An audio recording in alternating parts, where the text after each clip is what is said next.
ಬಂದಿರುವಂತ ಚಾಮುಂಡಿಗೂ ಹಾಗೂ ಇದಕ್ಕೂ ಬಹಳ ಪ್ರಧಾನ ದೈವ ಯಾವುದು ಕೇಳಿದ್ರೆ ಪಂಜುರ್ಲಿ ಪಿಲಿಭೂತ ಖಗದ ರೂಪದ ಗೆಜ್ಜೆಯನ್ನ ಧರಿಸ್ತಾರೆ. ಆತ ದೈವದ ನುಡಿ. ತಾಯಿ ಮೈರಕ್ಕೆ ಬೈದ್ಯತಿ ಉಪ್ಪಿನಕಾಯಿ ಮುಗ್ದಿದೆ ಅಂತ ಹೇಳಿದ ನೆನಪಾಗ್ತದೆ.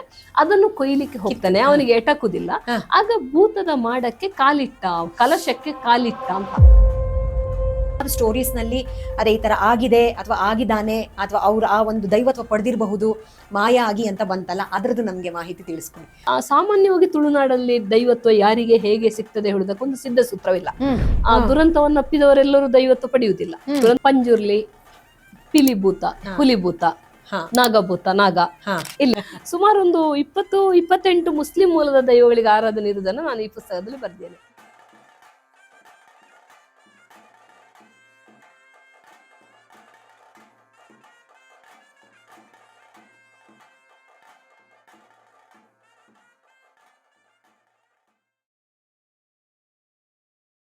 ಸಿನಿಮಾದಲ್ಲಿ ದೈವಗಳನ್ನ ತೋರಿಸುವುದು ಸರಿಯಾ?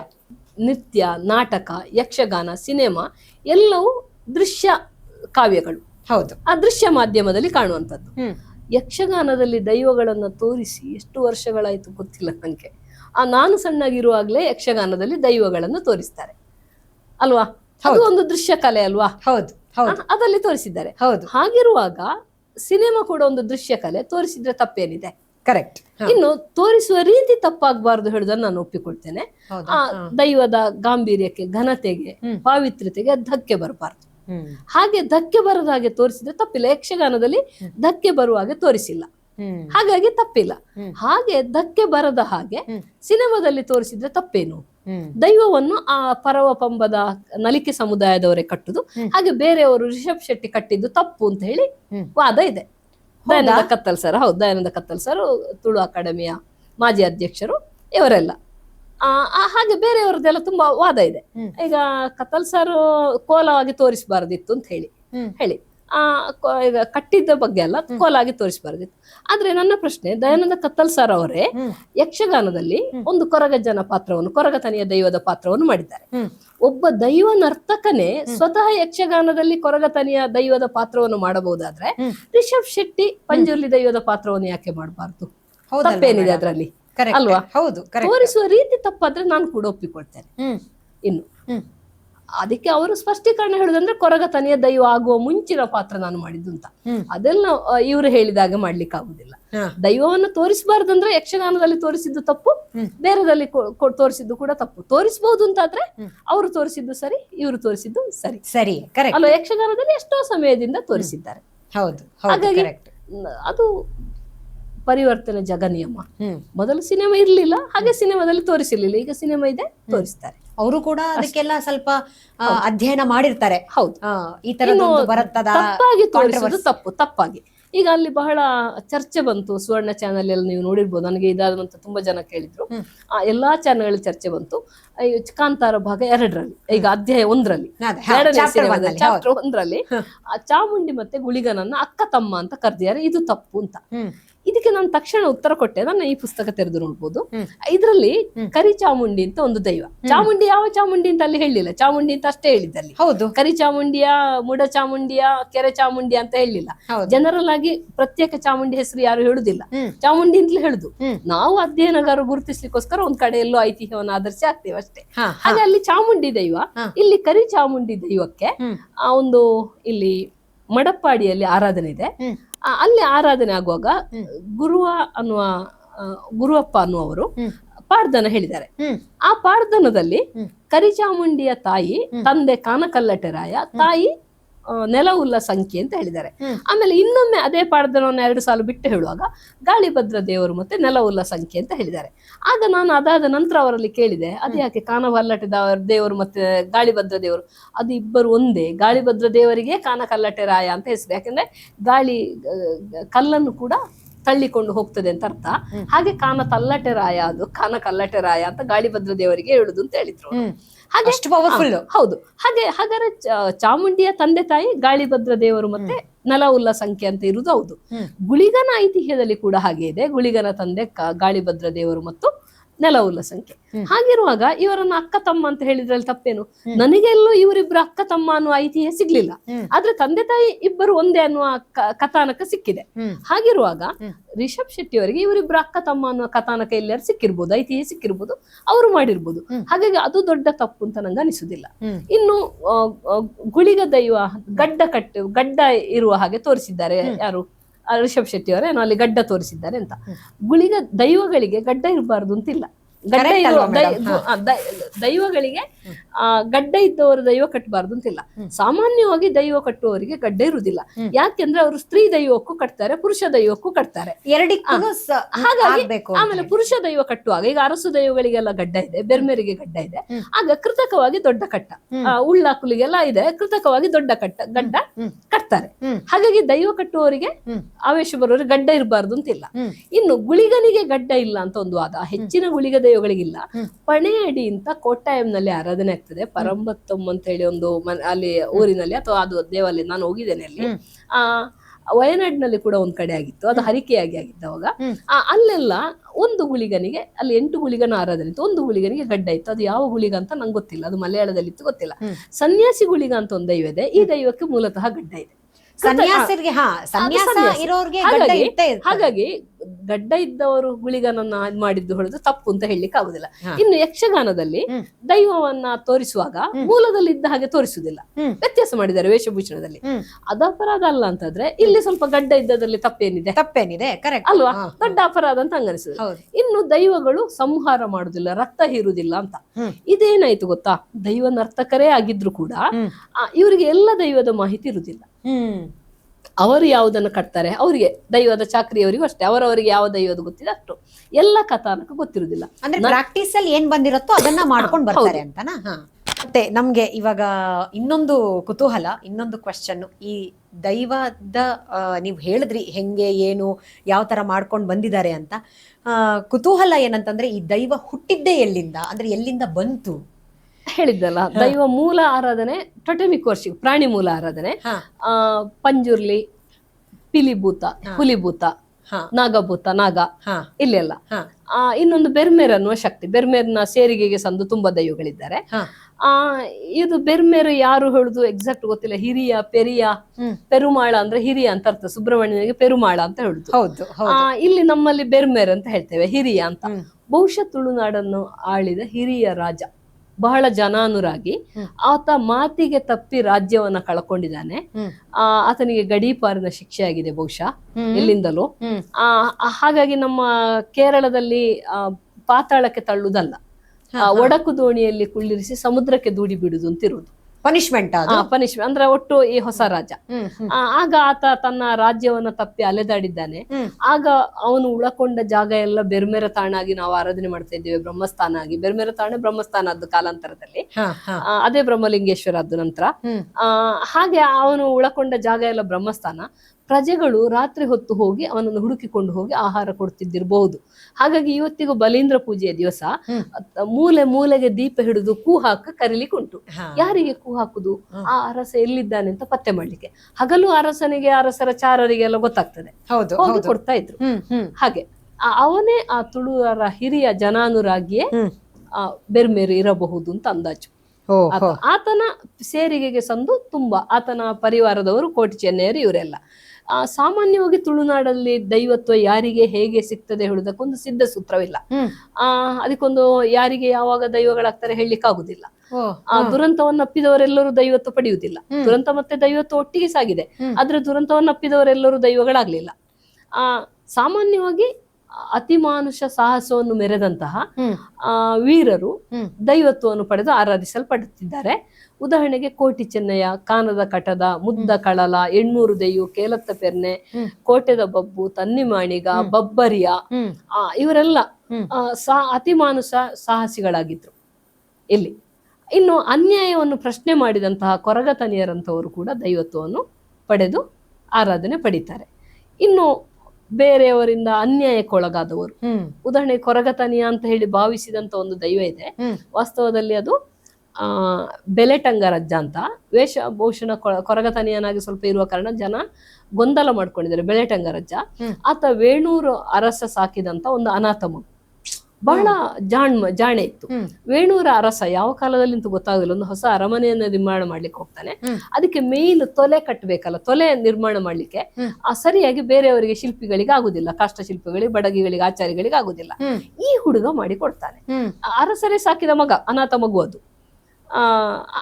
ಆಗ ಹೊಟ್ಟೆ ಕಿಚ್ಚಿನಿಂದ ಈ ಆಚಾರ್ಯಗಳೆಲ್ಲ ಸೇರಿ ಆತನನ್ನ ಕೊಂದು, ಈ ಗೀಸುಳಿ ಹಾಕಿದ್ದೆಲ್ಲ ಪುಡಿ ಇರ್ತದಲ್ಲ, ಮರದ ಪುಡಿಗಳೆಲ್ಲ ಅದ್ರಲ್ಲಿ ಹಾಕಿ ಅವನನ್ನು ಸುಟ್ಟಾಕ್ತಾರೆ ಅಂತ. ಮೊದಲು ಸೂಟು ಮಣ್ಣು ಹಾಕ್ತಾ ಇದ್ರಲ್ಲ, ಹಾಗೆ ಗೊತ್ತಾಗ್ತಿರ್ಲಿಲ್ಲ ಅಂತ. ಹಾಗೆ ನಂತರ ಆತ ದೈವತ್ವ ಪಡೆದು ಬೆಲೆಟಂಗರಜ್ಜ ಅಂತ ಆರಾಧನೆ ಪಡ್ತಾರೆ. ಈ ರೀತಿ ದುರಂತಕ್ಕೀಡಾದವರು ಅನೇಕರು ದೈವತ್ವ ಪಡೆದಿದ್ದಾರೆ. ಕೊರಗಜ್ಜ ಆಗಿರೋದ ಅಲ್ಲ, ಕೊರಗಜ್ಜ ಬೇರೆ, ಕೊರಗಜ್ಜನ ಕತೆ ಬೇರೆ ಇದೆ. ಆದ್ರೆ ಆತ ಕೂಡ ಅನ್ಯಾಯವನ್ನು ಪ್ರಶ್ನೆ ಮಾಡಿದವನು. ಆತ ಕೊನೆಗೆ ಒಂದು ಕೋಲಕ್ಕೆ, ನೇಮಕ್ಕೆ ಸಿರಿಬಾಳೆ ಇದನ್ನೆಲ್ಲ ತಗೊಂಡು ಹೋಗ್ತಾನೆ, ಬೇಕಾದ್ದು ಬೊಂಡ ಅದು ಇದು ಎಲ್ಲ, ಸಿಯಾಳೆ ಎಲ್ಲ. ಆಗ ದೂರದಿಂದ ಹೇಳ್ತಾರೆ, ತರುವವರು ಮುಂಡಾಲದ ಹುಡುಗ ಆಗಿದ್ರೆ, ಕೊರಗರ ಹುಡುಗ ಆದ್ರೆ ಹೊರಗೆ ಹಾಕ್ಬೇಕು, ಒಳಗೆ ಬರ್ಲಿಕ್ಕಿಲ್ಲ ಅಂತ. ಆಗ ಅವನು ಆ ಕಟ್ಟನ್ನ ಭೂತಾಲಯ ದೇವಸ್ಥಾನದ ಒಳಗೆ ಹಾಕ್ತಾನೆ, ದೂರದಿಂದ. ಒಳಗೆ ಹೋಗುದಿಲ್ಲ, ಉದ್ದಟತನವನ್ನು ಮಾಡುದಿಲ್ಲ, ವಿಧಿ ನಿಷೇಧವನ್ನು ಮೀರುದಿಲ್ಲ. ಹಾಗೆ ಮೇಲೆ ನೋಡುವಾಗ ಅಲ್ಲಿ ಮಾದಳದ ಹಣ್ಣು ಇರ್ತದೆ. ಅದು ಯಾವ್ದಂದ್ರೆ ಈ ಕೈಪುರದ ಹಣ್ಣು ಅಂತ ಹೇಳುದು. ಯಾವ್ದಂದ್ರೆ ಇದು ಉಪ್ಪಿನಕಾಯಿಗೆ ಹಾಕುವ ರೀತಿಯ ಹಣ್ಣು ಅದು. ಇಲ್ಲಿ ಹೇರಳೆಕಾಯಿ, ಉಪ್ಪಿನಕಾಯಿ ಹಾಕುವಂತ ತಿನ್ನುವ ಹಣ್ಣಲ್ಲ ಅದು. ಇದು ಉಪ್ಪಿನಕಾಯಿ ಹಾಕುವ ಹಣ್ಣು, ಹುಳಿ, ನಿಂಬೆ ಹುಳಿ ಜಾತಿದು. ಅದು ಕಾಣಿಸ್ತದೆ. ಆಗ ಅವನಿಗೆ ತಾಯಿ ಮೈರಕ್ಕೆ ಬೈದ್ಯತಿ ಉಪ್ಪಿನಕಾಯಿ ಮುಗ್ದಿದೆ ಅಂತ ಹೇಳಿದ ನೆನಪಾಗ್ತದೆ. ಅದನ್ನು ಕೊಯ್ಲಿಕ್ಕೆ ಹೋಗ್ತಾನೆ, ಅವನಿಗೆ ಎಟಕುದಿಲ್ಲ. ಆಗ ಭೂತದ ಮಾಡಕ್ಕೆ ಕಾಲಿಟ್ಟ, ಕಲಶಕ್ಕೆ ಕಾಲಿಟ್ಟ ಅಂತ. ಆಕಸ್ಮಿಕವಾಗಿ ಕಾಲಿಟ್ನ ಗೊತ್ತಿಲ್ಲ.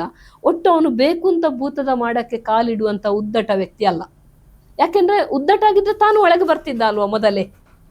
ಆತ ಒಳಗೆ ಬರ್ಲಿಲ್ಲ. ಆದ್ರೆ ಕೇಳ್ತಾನೆ, ನಾನು ತಂದ ಸಿರಿಬಾಳೆ ಆಗ್ತದೆ, ನಾನು ಆಗುದಿಲ್ವಾ ಅಂತ ಕೇಳ್ತಾನೆ.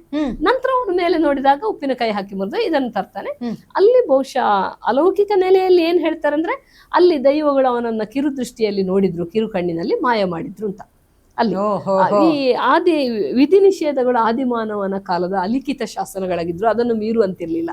ಬಹುಶಃ ಅಲ್ಲಿ ಇನ್ನು ಈಗ ಅಲೌಕಿಕ ನೆಲೆಯನ್ನು ಬಿಟ್ಟು ಲೌಕಿಕ ನೆಲೆಯಲ್ಲಿ ಹೇಳಿದ್ದಾರೆ, ಸಂಘರ್ಷ ನಡೆದಿರ್ಬೋದು, ವರ್ಗ ಸಂಘರ್ಷ, ವರ್ಣ ಸಂಘರ್ಷ ಅಲ್ಲಿ ನಡೆದಿರ್ಬೋದು, ದುರಂತ ಆಗಿರ್ಬೋದು ಅವನಿಗೆ. ನಂತರ ಅವನ ಕಾರಣಕ್ಕೆ ಗೊತ್ತಾಗಿ ಆರಾಧನೆ ಮಾಡ್ಲಿಕ್ಕೆ ಶುರು ಮಾಡಿರ್ಬೋದು. ಅಲ್ಲಿ ಅವನು ಹೇಳ್ತಾನೆ ನೋಡಿ, ಮಾಯಾ ಜೋಗಕ್ಕೆ ಬರ್ತಾನೆ. ಅಲ್ಲಿ ಅವನು ಹೇಳ್ತಾನೆ, ತಾಯಿ ಕರಿತಾ ಇರ್ತಾನೆ, ಕೊರಗತನಿಯ ಎಲ್ಲಿದ್ಯಾ ಬಾ ಅಂತ ಹೇಳಿ. ಹೋದ ದಾರಿಯನ್ನು ಕಾಯ್ತಾ ಇರ್ತಾಳೆ. ಆಗ ಅವನು ಅವಳಿಗೆ ಕಾಣಿಸಿಕೊಳ್ಳದೆ ಹೇಳ್ತಾನೆ, ನನ್ನ ನೀನು ಕೊರಗತನಿ ಅಂತ ಬಾ ಅಂತ ಕರಿಬೇಡ, ನಾನು ಇಷ್ಟು ದಿವಸ ನಿಮ್ಮ ಜೊತೆಗೆ ಜೋಗದಲ್ಲಿದ್ದೆ, ಈಗ ನಾನು ಮಾಯಕಕ್ಕೆ ಸಂದಿದ್ದೇನೆ, ಇನ್ನು ಮುಂದೆ ಕೊರಗತನಿಯ ಅಂತ ನೀರಿಟ್ಟು ಕರೆದ್ರೆ ಅಲ್ಲಿ ಬಂದು ಹಸು ಕರು ದನ ಕರುಗಳಿಗೆ, ಬಾಣಂತಿ ಮಕ್ಕಳಿಗೆ, ಬೆಳೆಗೆ ನಾನು ರಕ್ಷಣೆಯನ್ನು ಕೊಡ್ತೇನೆ ಅಂತ ಹೇಳ್ತಾನೆ ಅವನು ಮಾಯಕ್ಕೆ ಸಂದಿದ್ದಾನೆ ಅಂತ. ಹಾಗಾದ್ರೆ ಈ ಜೋಗ ಅಂದ್ರೆ ಏನು, ಮಾಯ ಅಂದ್ರೆ ಏನು, ಕಾಂತಾರ ಬಂದಾಗ ಹೇಳ್ತೇನೆ. ತುಂಬಾ ಜನ ಮಾಯ ಆದ್ರೂ ಕೇಳಿದ್ರಲ್ಲ. ಆಗ ಮಾಯದ ಬಗ್ಗೆ ಹೇಳಿದ್ರಿ ಅಲ್ಲ ಲಕ್ಷ್ಮಿ ಮೇಡಮ್ ಅವರೇ. ಸೊ ಕುತೂಹಲ ಏನಂತಂದ್ರೆ, ಕಾಂತಾರದ ಫಸ್ಟ್ ಆಗಿರ್ಬೋದು, ಇವಾಗ ಪ್ರೆಸೆಂಟ್ ಬಂದಿರೋದಾಗಿರ್ಬೋದು, ಎಲ್ಲದ್ರಲ್ಲೂ ಈ ದೈವ ಮಾಯ ಆಗಿದ್ದ ಬಗ್ಗೆನೆ ಕುತೂಹಲ. ನಮಗೂ ಕೂಡ ಇವಾಗ ನೀವೊಂದು ಸುಮಾರು ಸ್ಟೋರೀಸ್ನಲ್ಲಿ ಅದೇ ಈ ಥರ ಆಗಿದೆ ಅಥವಾ ಆಗಿದ್ದಾನೆ ಅಥವಾ ಅವ್ರು ಆ ಒಂದು ದೈವತ್ವ ಪಡೆದಿರಬಹುದು ಮಾಯ ಆಗಿ ಅಂತ ಬಂತಲ್ಲ, ಅದ್ರದ್ದು ನಮಗೆ ಮಾಹಿತಿ ತಿಳಿಸ್ಕೊಡಿ. ಅದೇ ಕುತೂಹಲ ಅವಾಗಿಂದ. ಓಕೆ, ಮಾಯ ಆದವರು ಸಾಮಾನ್ಯವಾಗಿ ದೈವತ್ವ ಪಡಿತಾರೆ, ದೈವವಾಗಿ ಆರಾಧನೆ ಪಡಿತಾರೆ. ಈಗ ಕಾಂತಾರ ದಂತಕತೆ ಅದು ನಿಜವಾಗಿ ನಡೆದಿದೋ ಇಲ್ವೋ ಹೇಳುದು ನಮ್ಗೆ ಗೊತ್ತಿಲ್ಲ. ಅವರ ಐತಿಹ್ಯ ಎಲ್ಲಿಂದಲೋ ಪಡ್ಕೊಂಡಿರ್ಬೋದು. ಅಲ್ಲಿ ತಂದೆ ಮತ್ತೆ ಮಗ ಇಬ್ರು ಮಾಯ ಆಗ್ತಾರೆ, ಹೌದು ಅಲ್ವಾ? ಇಲ್ಲಿ ಮಾಯ ಆದವರು ಏನಾಗಿದ್ದಾರೆ ಅಂದ್ರೆ ನೋಡಿ, ಮಾಯ ಆದ ನಂತರ ಕೊನೆಗೆ, ಈ ಸಿನಿಮಾದ ಕೊನೆಗೆ 2 ದೈವಗಳ ಸಮಾಗಮ ಕಾಣಿಸ್ತಾರೆ. ಹೌದು, ಇದ್ರ ಅರ್ಥ ಏನಂತಂದ್ರೆ ಅವರಿಬ್ರು ಕೂಡ ಪಂಜುರ್ಲಿಯ ಸಾನ್ನಿಧ್ಯವನ್ನ ಸೇರಿ ಅದೇ ದೈವದ ಸೇರಿಗೆ ದೈವಗಳಾಗಿದ್ದಾರೆ. ಹಾಗಾಗಿ ಅಲ್ಲಿ ಗುರುವ ಸತ್ತಾಗ ಪಂಜುರ್ಲಿ ದೈವ ಅಳ್ಳಿಕುಂಟಲ್ಲ, ಅದು ಪಂಜುರ್ಲಿ ದೈವ ಅಲ್ಲ, ಆತನ ದೊಡ್ಡಪ್ಪನೇ. ಯಾರು ಸುರುವಿಗೆ ಮಾಯ ಆಗ್ತಾನಲ್ಲ, ತಮ್ಮನ ಮಗ ಅಲ್ಲ ಇವನು, ಗುರುವ ಅಣ್ಣನ ಮಗನ ತಮ್ಮನ ಮಗನೇ ಅಲ್ವಾ? ಹಾಗಾಗಿ ಗುರುವ ಸತ್ತಾಗ, ದುರಂತಕ್ಕೀಡಾದಾಗ ಆತ ದೈವತ್ವ ಪಡೆದಂತಹ ಇದು ಶಿವನ ತಂದೆಯೇ ಬರುವುದಲ್ಲಿ, ಅಲ್ಲಿ ಅವರು ಸಂಬಂಧಿಕರು. ಹಾಗಾಗಿ ಇಲ್ಲಿ ಕೊನೆಗೆ ತಂದೆ ಮಗನ ಸಮಾಗಮ ಆಗುದು. ಇವರಿಬ್ರು ಕೂಡ ಆ ದೈವದ ಸಾನ್ನಿಧ್ಯವನ್ನ ಸೇರಿ ದೈವಗಳಾಗಿದ್ದಾರೆ ಅಂತ ಅರ್ಥ. ಈಗ ಅವರು ಅಷ್ಟ ತನಕ ಜೋಗದಲ್ಲಿದ್ರು, ನಂತರ ದೈವತ್ವ ಮಾಯಾಗಿ ಯಾರು ಯಾವಾಗ ಹೇಗೆ ಮಾಯ ಆಗ್ತಾರೆ ದೈವತ್ವ ಪಡಿತಾರೆ ಹೇಳೋದಕ್ಕೆ ಸಿದ್ಧ ಸೂತ್ರ ಇಲ್ಲ. ಇನ್ನು ದೈವ ಕಟ್ಟಿದಾಗ ಮಾಯ ಆಗಿದ್ದಾರೆ ಅಂದ್ರೆ ದೈವ ಕಟ್ಟದೇ ಇರುವಾಗ ಇವರೆಲ್ಲ ಮಾಯವಾಗಿ ದೈವ ಆದ ಕಥೆಯನ್ನ ಹೇಳಿದೆ ನಾನೀಗ. ಹೌದು ಅಲ್ವಾ? ಅದೇ ಹೀಗೆ ದೈವ ಕಟ್ಟಿದಾಗ ಮಾಯ ಆದದ್ದುಂಟ ಕೇಳಿದ್ರೆ ಅನೇಕ ದೃಷ್ಟಾಂತಗಳಿವೆ. ಇಲ್ಲಿ ಸುರತ್ಕಲ್ನ ಹೊಸಬೆಟ್ಟಿನ ಬಳಿ ಕುರವರವೆಟ್ಟು ಅಂತ ಒಂದು ಜಾಗ ಇದೆ. ಅಲ್ಲಿ ರಾಹುಗುಳಿಗ ಬರ ಪ್ರಸಿದ್ಧ ದೈವ, ಉಗ್ರ ದೈವ ರಾಹುಗುಳಿಗ. ಒಂದ್ ದಿವಸ ಆವೇಶ ಬಂದು ಅಲ್ಲಿ ಗೋಳಿ ಮರವನ್ನ ಹತ್ತುತ್ತಾನೆ. ಗೋಳಿ ಮರ ಅಂದ್ರೆ ಇಲ್ಲಿ ನಮ್ಮ ಬೆಂಗಳೂರು ಇಲ್ಲಿ ಎಲ್ಲ ಆಲದ ಮರ ಹೇಳುದು, ಆಲದ ಮರದ ಒಂದು ಪ್ರಭೇದ ಅದು ಗೋಳಿ ಮರ ಅಂದ್ರೆ ನಮ್ಮ. ಆ ಗೋಳಿ ಮರವನ್ನ ಹತ್ತಿ ಅವನು ಮಾಯ ಆಗ್ತಾನೆ. ಮಾಯ ಆದ್ದಕ್ಕೆ ಸಾಕ್ಷಿಯಾಗಿ ಅವನ ಗಗ್ಗರ ಗೋಳಿ ಮರದ ಮೇಲೆ ಸಿಗ್ತದೆ. ಅವನು ಬಿದ್ದದ್ದಾಗ್ಲಿ ಎಳೆದಾಡಿದ್ದಾಗ್ಲಿ ಯಾವುದೇ ಕುರು ಇರುವುದಿಲ್ಲ, ಅವನು ಮಾಯ ಆಗಿರ್ತಾನೆ. ಇದು ಅದಾದ ನಂತರ ಅಲ್ಲಿ ತುಂಬಾ ಸಮಯ ಕೋಲವನ್ನ ನಿಲ್ಲಿಸಿದ್ರು, ಜನ ಭಯ ಆಯ್ತು, ಕಟ್ಟಿದವರು ಮಾಯ ಆದ್ರೆ ಎಂತ ಕತೆ ಅಂತ. ಆದ್ರೆ ಅಲ್ಲಿ ಅನೇಕ ದುರಂತಗಳ ಸರಮಾಲೆ ಆಯ್ತು. ಅಲ್ಲಿ ಯಾವಾಗಲೂ ಆಕ್ಸಿಡೆಂಟ್ ಆಗುದು, ರಕ್ತ ಬೀಳುದು. ಹಾಗೆ ಮತ್ತೆ ಧೈರ್ಯ ಮಾಡಿ ಮತ್ತೆ ಪುನಃ ಕೋಲ ಕಟ್ಲಿಕ್ಕೆ ಶುರು ಮಾಡಿದ್ರು. ಈಗ ಏನು ಆಗ್ಲಿಲ್ಲ ದೇವರ ದಯೆಯಿಂದ. ಇನ್ನು ಇಲ್ಲಿ ಸುಳ್ಯದಲ್ಲಿ ಜಂಗಬಂಟ ಅಂತ ಒಂದು ದೈವ, ಬಹಳ ಪ್ರಸಿದ್ಧ ದೈವ. ಇಲ್ಲಿ ಎರಡು ಐತಿಹ್ಯ ಇದೆ. ಒಂದು ಜಂಗಬಂಟನೇ ಆವೇಶ ಬಂದು ಕಾಡಿನ ಒಳಗೆ ಹೋಗಿ ಮಾಯ ಆದ್ದು ಅಂತ ಹೇಳ್ತಾರೆ. ಆತನ ಇದು ಗಗ್ಗರ ಬಿದಿರಿನ ಪೊಂಡೆಲದಲ್ಲಿ ಸಿಕ್ಕಿತು. ಈಗ ಪ್ರಾಣಿ ಎಲ್ಲ ತಿಂದಿದ್ರೆ ಕೆಳಗೆ ಸಿಗ್ಬೇಕಲ್ಲ, ಬಿದಿರ ಪುಂಡೆಲಿನ ತುದಿಯಲ್ಲಿ ಹೇಗೆ ಸಿಗುದು, ಮೇಲ್ಭಾಗದಲ್ಲಿ ಸಿಗುದು. ಹಾಗೆ ಜಂಗಬಂಟ ಕಟ್ಟಿದವನು ಮಾಯ ಆಗಿದೆ ಅಂತ. ಇನ್ನೊಂದು ಐತಿಹ್ಯ ಏನ್ ಹೇಳ್ತಾರೆ ಅಂದ್ರೆ ಅಲ್ಲಿ 16 ಕೂಜಿಲು ದೈವಗಳಿದ್ದವು. ಕೂಜಿಲು ದೈವಗಳಿಗೆ ಏನಂತಂದ್ರೆ ಎಲ್ಲ ಆದ ಮೇಲೆ ಕೊನೆಗೆ ಅಲ್ಲಿ ಸೇರಿದವರೆಲ್ಲ ಕೈ ಕಟ್ಟಿ ಕೋಟೆ ಕಟ್ತೇವೆ ನಾವು. ದನ ಹುಲಿ ಆಟ ಆಡ್ತಿದ್ವಲ್ಲ, ಹಾಗೆ ಈ ಅಲ್ಲಿ ಇಬ್ಬರು ಕೂಜಿಲು ದೈವಗಳಿದ್ದಾರೆ. ಆ ಕೋಟೆಯನ್ನ ಕಡಿದುಕೊಂಡು ಹೊರಗೆ ಹೋದ್ರೆ, ಅವರು ಕಾಡಿಗೆ ಹೋದ್ರೆ ಮತ್ತೆ ಅವರು ಸಿಗುದಿಲ್ಲ, ಮಾಯ ಆಗ್ತಾರೆ ಅಂತ. ಹಾಗೆ 16 ಕೂಜಿಲು ದೈವಗಳಿದ್ದದ್ದು ಕಡಿಮೆ ಆಗಿ ಈಗ 16 ಆದ್ದು ಅಂತ, 2 ಆದ್ದು ಅಂತ ಹೇಳ್ತಾರೆ. ಈ ಐತಿಹ್ಯ ನಡೆದಿದೆ ಹೌದು ಅಂತ ಹೇಳಿ ಶೇಖರ್ ಅಂತಲ ಒಬ್ರು ನನಗೆ ಹೇಳಿದ್ರು. ಅದು ಅವರ ಸಂಬಂಧಿಕರಲ್ಲಿ ಆದ್ದು ಅಂತ. ಅದು ಯಾರು ಅಂತ ಕೇಳಿದ್ರೆ ಹೂವಪ್ಪ ಅನ್ನುವ ಹಿರಿಯ ದೈವ ನರ್ತಕರು ನನಗೆ ಸುಳ್ಳಿದವರು ಒಮ್ಮೆ ಸಿಕ್ಕಿದ್ರು. ಅವರ ದೊಡ್ಡಪ್ಪನ ತಂದೆಯ ದೊಡ್ಡಪ್ಪನ ಕಾಲದಲ್ಲಿ ನಡೆದದ್ದಂತೆ ಅದು. ಆಗ ತಂದೆಯ ದೊಡ್ಡಪ್ಪ ಸಣ್ಣ ವಯಸ್ಸಿನವರು, ಅವರಿಗೆ ಸಣ್ಣ ವಯಸ್ಸಿನ ಹೆಂಡತಿ ಕೂಡ ಇತ್ತು. ಆಗ ಬಾಲ್ಯ ವಿವಾಹ ಅಲ್ವಾ. ಅವರು ಸಣ್ಣ ವಯಸ್ಸಿಗೆ ಕೂಜಿಲ್ ದೈವನೆಲ್ಲ ಸಣ್ಣ ವಯಸ್ಸಿನವರು ಕಟ್ಟುದು. ಅದು ಕಟ್ಟ ಸಣ್ಣ ದೈವಗಳು. ಜಂಗಬಂಟ ಆದ ಮೇಲೆ ಕಟ್ತಾರೆ. ಅಲ್ಲಿ ಅಜ್ಜಿಭೂತ ಆಗ್ತದೆ, ಅದಾದ ನಂತರ ಕಟ್ತಾರೆ. ಅಲ್ಲಿ ಅಜ್ಜಿಭೂತ ಅಂತ ಬಹಳ ವಿಶಿಷ್ಟವಾದದ್ದು, ಕನ್ನಡದಲ್ಲಿ ನುಡಿಕೊಡುವ ದೈವ ಅದು. ಅದು ವಾಸ್ತವದಲ್ಲಿ ಅಲ್ಲಿಯ ಸಬ್ಬಕ್ಕ ಅನ್ನುವ ಹುಡುಗಿಯನ್ನು ಮದುವೆಯಾಗಿ ಬಂದಂತ ಮದುಮಗಳು ಮಾಯ ಆದ್ದು ಅಲ್ಲಿ. ಈ ಕೂಜಿಲು ದೈವಗಳು ಹಾಗೆ ಅವರ ದೊಡ್ಡಪ್ಪ ಕೂಜಿಲು ದೈವ ಕಟ್ಟಿದಾಗ ಕಾಡಿಗೆ ಹೋಗಿ ಮಾಯ ಆದ್ರು. ಆಗ ನಾನು ಅದು ನನ್ನ ತಂದೆಯ ದೊಡ್ಡಪ್ಪ ಅಂತ ಹೇಳಿದ್ರಲ್ವಾ, ಆಗ ನಾನು ಕೇಳಿದೆ, ಆಗ ಅವರು ಸತ್ತದ್ದು ಅಂತ ಕನ್ಸಿಡರ್ ಮಾಡಿ ಅವ್ರಿಗೆ ಎಂತ ಸಂಸ್ಕಾರ ಮಾಡಿದ್ರಿ? ಇಲ್ಲ, ದೈವ ಕಟ್ಟಿದಾಗ ಮಾಯ ಆದ್ರೆ ಅವರು ಸಾಯುದಲ್ಲ, ಹಾಗೆ ಅವರಿಗೆ ಅಂತ್ಯ ಸಂಸ್ಕಾರ ಮಾಡ್ಲಿಕ್ಕಿಲ್ಲ. ಹಾಗಾದ್ರೆ ಮತ್ತೆ ಅವರಿಗೆ ಏನು? ಅವರಿಗೆ ಅದು ಪಂಜುರ್ಲಿ ದೈವದ ಸಾನ್ನಿಧ್ಯವನ್ನ ಸೇರಿದ್ದಂತ ಲೆಕ್ಕ. ಹಾಗೆ ನಾವು ಆ 16ನೇ ದಿವಸ ದೈವಕ್ಕೆ ಸೇರಿಸ್ಲಿಕ್ಕೆ ಅಂತ ಒಂದು ಕ್ರಮ ಇದೆ. ಈ ತರ ಆದ್ರೆ 16ನೇ ದಿವಸ ಆ ದಿವಸ ಆ ಪ್ರಧಾನ ದೈವದ ಜೊತೆಗೆ ಈ ದೈವಕ್ಕೂ ಕಟ್ಟಲೆ ನೇಮ ಕಟ್ಟಿ ಆರಾಧನೆ ಮಾಡ್ಲಿಕ್ಕಿದೆ. ದೈವ ಸೇರಿಗೆಗೆ ಸಂದದ್ದಕ್ಕೆ ಅದು ಹಾಗೆ. ಆಗ ಅವರಿಗೆ ಇದಿಲ್ಲಂತೆ, ಅಶೌಚ ಎಲ್ಲ ಇಲ್ಲಂತೆ. ಅದು ಮಾಯ ಆದ್ರೆ ಸತ್ತದ್ದಲ್ಲ, ಸಾಯುದಲ್ಲ. ಹಾಗಾದ್ರೆ ಅವರ ಹೆಂಡತಿ ಏನಾದ್ರು ಕೇಳಿದೆ, ಅವರಿಗೆ ಮದುವೆ ಮಾಡ್ಬೋದು ಅಂತ. ಮದುವೆ ಮಾಡ್ಬೋದು, ಅವರಿಗೆ ಶೌಚ ಇಲ್ಲ ಹೇಳಿದ್ರು. ಅದು ತುಂಬಾ ಹೆಮ್ಮೆಯ ವಿಚಾರ, ದುಃಖದ ವಿಚಾರ ಅಲ್ಲ ಅದು ಅಂತ. ಹಾಗೆ ಆದ್ರೆ ಹಾಗೆ ಅವರಿಗೆ ಮದುವೆ ಮಾಡಿ ಕೊಟ್ಟಿದ್ದಾರೆ. ದೈವ ಕಟ್ಟಿದಾಗ ಕೂಡ ಹಾಗೆ ಮಾಯ ಆದ ಕಥಾನಕಗಳು ತುಂಬಾ ಇವೆ. ಅದು ದಂತಕಥೆ ಅಂದ್ರೆ ಆಗದ್ದನ್ನೇ ಹೇಳಿದ್ದಲ್ಲ, ಆದ್ರೆ ಆದದ್ದನ್ನು ಅವರು ಆಧರಿಸಿ ಕತೆ ಬರ್ತದ ನಮ್ಗೆ ಗೊತ್ತಿಲ್ಲ. ಬಟ್ ಅಂತದ್ದು ಆದದ್ದು ಅನೇಕ ಕಡೆ ಇದೆ. ಹಾಗಾದ್ರೆ ಯಾಕೆ ದೈವ ಕಟ್ಟಿದಾಗ ಮಾಯ ಆಗ್ತಾರೆ? ಯಾರೆಲ್ಲ ಮಾಯ ಆಗ್ತಾರೆ ಅಂದ್ರೆ ಜೋಗಕ್ಕೆ ಬಂದವರು ಮಾಯ ಆಗುದು. ಯಾರಿಗೆ ಆದ್ರೂ ಜೋಗದಲ್ಲಿ ಜೋಗ ಅಂದ್ರೆ ನಮ್ಮ ನಿಮ್ಮ ಹಾಗೆ ಇರುವವರಲ್ಲ. ಈಗ ಜೈನರ ಪರಿಕಲ್ಪನೆಯಲ್ಲಿ ನಾವು ಅಂತಿಮ ಜನ್ಮ ಹೇಳ್ತೇವೆ, ಚರಮದೇಹ ಧಾರಣೆ ಅಂತ ಹೇಳ್ತೇವೆ. ಚರಮದೇಹ ಧಾರಣೆಯನ್ನು ಮಾಡಿದವರು ನಂತರ ಅವರು ತೀರ್ಥಂಕರಾಗುದು, ಅವರಿಗೆ ಮರುಜನ್ಮ ಇಲ್ಲ. ನಮ್ಮಲ್ಲಿ ಮೋಕ್ಷ ಪಡೆಯುವುದು ಅಂತ ಹೇಳ್ತೇವೆ. ತುಳುವರಲ್ಲಿ ನೇರವಾಗಿ ಮೋಕ್ಷದ ಪರಿಕಲ್ಪನೆ ಇಲ್ಲ, ಆದ್ರೆ ಅದಕ್ಕೆ ಸಂವಾದಿಯಾಗಿರುವ ಕಲ್ಪನೆ ಜೋಗ ಮತ್ತು ಮಾಯ. ನಮ್ಮ ವೈದಿಕ ಅಥವಾ ಪದ್ಧತಿಯಲ್ಲಿ ಏನಿದೆ, ಮೋಕ್ಷ ಪಡೆಯುವುದು ಹೇಳ್ತೇವೆ. ಶಂಕರಾಚಾರ್ಯರಿಗೆ, ಮಧ್ವಾಚಾರ್ಯರಿಗೆ, ರಾಮಾನುಜಾಚಾರ್ಯ ಇವರೆಲ್ಲ ಮೋಕ್ಷ ಪಡೆದಿದ್ದಾರೆ ಅಂತ. ಮೋಕ್ಷ ಪಡಿಬೇಕಾದ್ರೂ ಅವರ ಅಂತಿಮ ಜನ್ಮಕ್ಕೆ ಬಂದಿರ್ತಾರೆ. ಹೌದು, ಈ ಜನ್ಮದಲ್ಲಿ ಒಂದು ಜನ್ಮದಿಂದಾಗಿ ಅವರು ಪಡೆಯುವುದಲ್ಲ. ಅದಕ್ಕೆ ಅಂತಿಮ ಜನ್ಮಕ್ಕೆ ಬರೆದಾಗ ಅವರು ಏನೆಲ್ಲ ಅರ್ಹತೆ ಪಡೆದಿರ್ತಾರೆ ಅಂದ್ರೆ, ಅಧಿಕಾರಿತು ವಿಧಿ ವದದೀತ ವೇದ ವೇದಾಂಗತ್ವೇನ ಆಪಾತತಃ ಅಧಿಗತಾರ್ಥ ಅಖಿಲ ಅಸ್ಮಿನ್ ಜನ್ಮನಿ ಜನ್ಮಾಂತರೇವ ಕಾಮ್ಯ ನಿಷಿದ್ಧ ವರ್ಜನ ಪುರಸ್ಸರಂ ನಿತ್ಯ ನೈಮಿತ್ತಿಕ ಪ್ರಾಯಶ್ಚಿತ್ತೋಪಾಸನಾನುಷ್ಠಾನೇನ ನಿತಾಂತಹ ನಿರ್ಮಲಸ್ವಾಂತಹ ಪ್ರಮಾತ. ಅವನು ಎಷ್ಟು ಪರಿಶುದ್ಧನಾಗ್ತಾ ಬರ್ಬೇಕಂದ್ರೆ ಜನ್ಮ ಜನ್ಮಾಂತರದಿಂದ ಇದನ್ನ ಪಡೆದಿರ್ಬೇಕು. ವೇದಾಂಗಗಳನ್ನ ತಿಳಿದಿರ್ಬೇಕು, ಏನೆಲ್ಲ ನಿಯಮಗಳು, ಇದೆಲ್ಲ ಜನ್ಮಾಂತರದಲ್ಲಿ ಆಗಿ ಅಂತಿಮ ಜನ್ಮಕ್ಕೆ ಬಂದಂತಹ ಈ ಆಚಾರ್ಯ ತ್ರಯರು ಕೂಡ ಅಂತಿಮ ಜನ್ಮಕ್ಕೆ ಬಂದಿರ್ತಾರೆ, ಅವರು ಮೋಕ್ಷವನ್ನು ಪಡೆದಿರ್ತಾರೆ. ಹಾಗೆ ಜೋಗಕ್ಕೆ ಬರುವುದಂದ್ರೆ ಅಂತಿಮ ಜನ್ಮವನ್ನು ಪಡೆದು, ಆ ಒಂದು ಸಂಸ್ಕಾರವನ್ನು ಪಡೆದು ಅಂತಿಮ ಜನ್ಮಕ್ಕೆ ಬಂದವರು ಮಾಯವಾಗಿ ದೈವ ಆಗಿದ್ದಾರೆ. ಕೊರಗತನಿ ಇರ್ಬೋದು, ಕೋಟೆದ ಬೊಬ್ಬು ಇರ್ಬೋದು, ತನ್ನಿ ಮಾಣಿಕ ಇರ್ಬೋದು, ಕಾನದ ಕಟದ ಇರ್ಬೋದು, ಎಣ್ಮೂರು ದೈವ ಕೇಲತ್ತ ಪರ್ನೆ, ಮುದ್ದ ಕಳಲ, ಇಲ್ಲಿ ಎಲ್ಲ ಈಗ 1253 ದೈವಗಳ ಮಾಹಿತಿ ಕೊಟ್ಟಿದೆಯಲ್ಲ, ಇವರೆಲ್ಲ ಆ ರೀತಿ ಜೋಗದಲ್ಲಿದ್ದವರು ದೈವತ್ವ ಪಡೆದು ದೈವಗಳಾಗ್ತದೆ. ಹಾಗೆ ಇನ್ನೊಂದು ಕ್ವಶನ್ ನನಗೆ ಬಂತು. ಇವಾಗ ನೀವು ಹೇಳಿದ್ರಿ, ಇವಾಗ ಇವರು ಕಾಂತಾರದಲ್ಲಿ ತೋರಿಸ್ದಂಗೆ ಅಪ್ಪ ಮಗ ದೈವತ್ವ ಪಡೆದಿದ್ದಾರೆ, ಆತರ ಹಿಂಗೆ ಮಾಯ ಆಗಿ ಅಂತ. ಅದಲ್ಲದೆ ಎಷ್ಟೊಂದು ಇನ್ನ ಎಕ್ಸಾಂಪಲ್ಸ್ ಕೂಡ ಕೊಟ್ರಿ. ಹಂಗೇನೆ ದೈವಗಳು ಸೇರ್ಪಡೆ ಆಗ್ತಾ ಹೋಯ್ತು. ಹಾಗೆ ಆಯ್ತಾ ಹೋಯ್ತು, ಒಂದೊಂದೇ ದೈವಗಳು ಒಂದೊಂದೇ ಆಗ್ತಾ ಹೋಯ್ತು ಕಾಲಾಂತರದಲ್ಲಿ. ಬಟ್ ಅದಕ್ಕೆ ಹೆಸರು ಹಂಗೇನೆ ಅಲ್ಲೇನೆ ಸೃಷ್ಟಿಸಿ ಕೊಡ್ತಾ ಇದ್ರ, ಅದು ಸಹಜವಾಗಿ ಬಂತು. ಈಗ ನೋಡಿ, ದೇವರ ಪೂಜಾರಿ ಪಂಜುರ್ಲಿ ಅಂತ ಆಗ ಹೇಳಿದೆ, ಕತೆ ಹೇಳಿರ್ಲಿಲ್ಲ. ಆ ಪಂಜುರ್ಲಿಯ ಸೇರಿಗೆ ದೈವ ಆತ, ಪಂಜುರ್ಲಿ ದೈವ ಅಲ್ಲ, ಪಂಜುರ್ಲಿಯ ಸೇರಿ ಆತ ಮೂಲತಃ ಒಬ್ಬ ಬ್ರಾಹ್ಮಣ. ಆ ಪಂಜುರ್ಲಿ ಅನನ್ಯ ಭಕ್ತ. ಬೈಲು ಕುಪ್ಪೆ ಅನ್ನುವಲ್ಲಿ ಚಿಕ್ಕಮಗಳೂರಿನಲ್ಲಿ ಪಂಜುರ್ಲಿ ಆರಾಧನೆ ಇದೆ ನೋಡಿ. ಘಟ್ಟದ ಮೇಲೆ ಆರಾಧನೆ ಇರ್ಲಿಲ್ಲ ಹೇಳುದು ತಪ್ಪು ಕಲ್ಪನೆ. 250 ವರ್ಷಕ್ಕಿಂತ ಮೊದಲೇ ಅಲ್ಲಿ ಆರಾಧನೆ ಇತ್ತು, ಪಂಜುರ್ಲಿ ದೈವದ ಆರಾಧನೆ ಇತ್ತು. ಆತ ಅನನ್ಯ ಭಕ್ತ. ಕಾಲಾಂತರದಲ್ಲಿ ಪಂಜುರ್ಲಿಯ ಸೇರಿಗೆಗೆ ಸಂದು ದೈವ ಆಗ್ತಾನೆ. ಆಗ ಆ ಬ್ರಾಹ್ಮಣನನ್ನ ಹೆಸರು ಹೇಳುದಿಲ್ಲ, ಅರ್ಚಕ ಅಲ್ವಾ, ದೇವರ ಪೂಜಾರಿ ಪಂಜುರ್ಲಿ, ದೇವರ ಅರ್ಚಕನಾಗಿದ್ದ ಪಂಜುರ್ಲಿ ಅಂತೇಳಿ ಅವನಿಗೆ ಹೆಸರು. ಮುಸ್ಲಿಮರ ದೈವಗಳು ಯಾರು? ಸುಮಾರು ಒಂದು 20-28 ಮುಸ್ಲಿಂ ಮೂಲದ ದೈವಗಳಿಗೆ ಆರಾಧನೆ ಇರುವುದನ್ನು ನಾನು ಈ ಪುಸ್ತಕದಲ್ಲಿ ಬರ್ದೇನೆ. ಆಲಿಭೂತ, ಕಲಂದನ್ ಮುಕ್ರಿತೆಯಂ, ಪುಕ್ರಿ ಪೋಕೆನ್ನಾರ್ತೆಯಂ, ಐಸಾಭಿಭೂತ, ಬ್ಯಾರ್ದಿಭೂತ, ಬ್ಯಾರಿಭೂತ, ಎತ್ತಿನ ಗಾಡಿಯ ಸಾಹೇಬನ ಗಣ, ಹೀಗೆ ಅನೇಕ ಮುಸ್ಲಿಂ ದೈವಗಳಿಗೆ ಆರಾಧನೆ ಇದೆ ಇಲ್ಲಿ. ಅನೇಕರು ಒಳ್ಳೆಯ ಕಾರಣಕ್ಕೆ, ಕೆಲವರು ಕೆಟ್ಟ ಕಾರಣಕ್ಕೆ. ಇಲ್ಲಿ ದೈವಗಳಾದ ಮೇಲೆ ಇವರು ಮೊದಲು ಏನಾಗಿದ್ದರೋ ಹೊಡೆದು ಕನ್ಸಿಡರ್ ಆಗುದಿಲ್ಲ. ಇದು ಬಹಳ ವಿಶಿಷ್ಟತೆ. ಅವರು ಬ್ರಾಹ್ಮಣರಾಗಿದ್ದ, ಮುಸ್ಲಿಮರಾಗಿದ್ರ, ತಳವರ್ಗದ ದಲಿತರಾಗಿದ್ರ, ಏನಾಗಿದ್ರು, ಸ್ತ್ರೀ ಆಗಿದ್ರ, ಪುರುಷ ಆಗಿದ್ರ, ಯಾವುದು ಲೆಕ್ಕಕ್ಕೆ ಬರುದಿಲ್ಲ. ದೈವ ಆದ ಮೇಲೆ ಇವರು ನಮ್ಮನ್ನು ಕಾಯುವ ಶಕ್ತಿಗಳು ಮಾತ್ರ. ಈಗ ಆಲಿಭೂತ ಅಂತ ಮುಸ್ಲಿಂ ಭೂತ, ಬಹಳ ಪ್ರಸಿದ್ಧ, ಕುಂಬಳೆ ಆರೆಕ್ಕಾಡಿಯಲ್ಲಿದೆ, ಬಹಳ ಪ್ರಸಿದ್ಧ ದೈವ ಆದಿ ಚಾಮುಂಡಿ ಅಂತ. ಈತ ಮೂಲತಃ ಒಬ್ಬ ಮುಸ್ಲಿಂ ವ್ಯಕ್ತಿ. ಕೆಲಸವನ್ನು ಹುಡುಕುತ್ತಾ ಅಲ್ಲಿಯ ನಾಯರು ಅಲ್ಲಿ ಒಂದು ಮನೆಗೆ ಬರ್ತಾರೆ.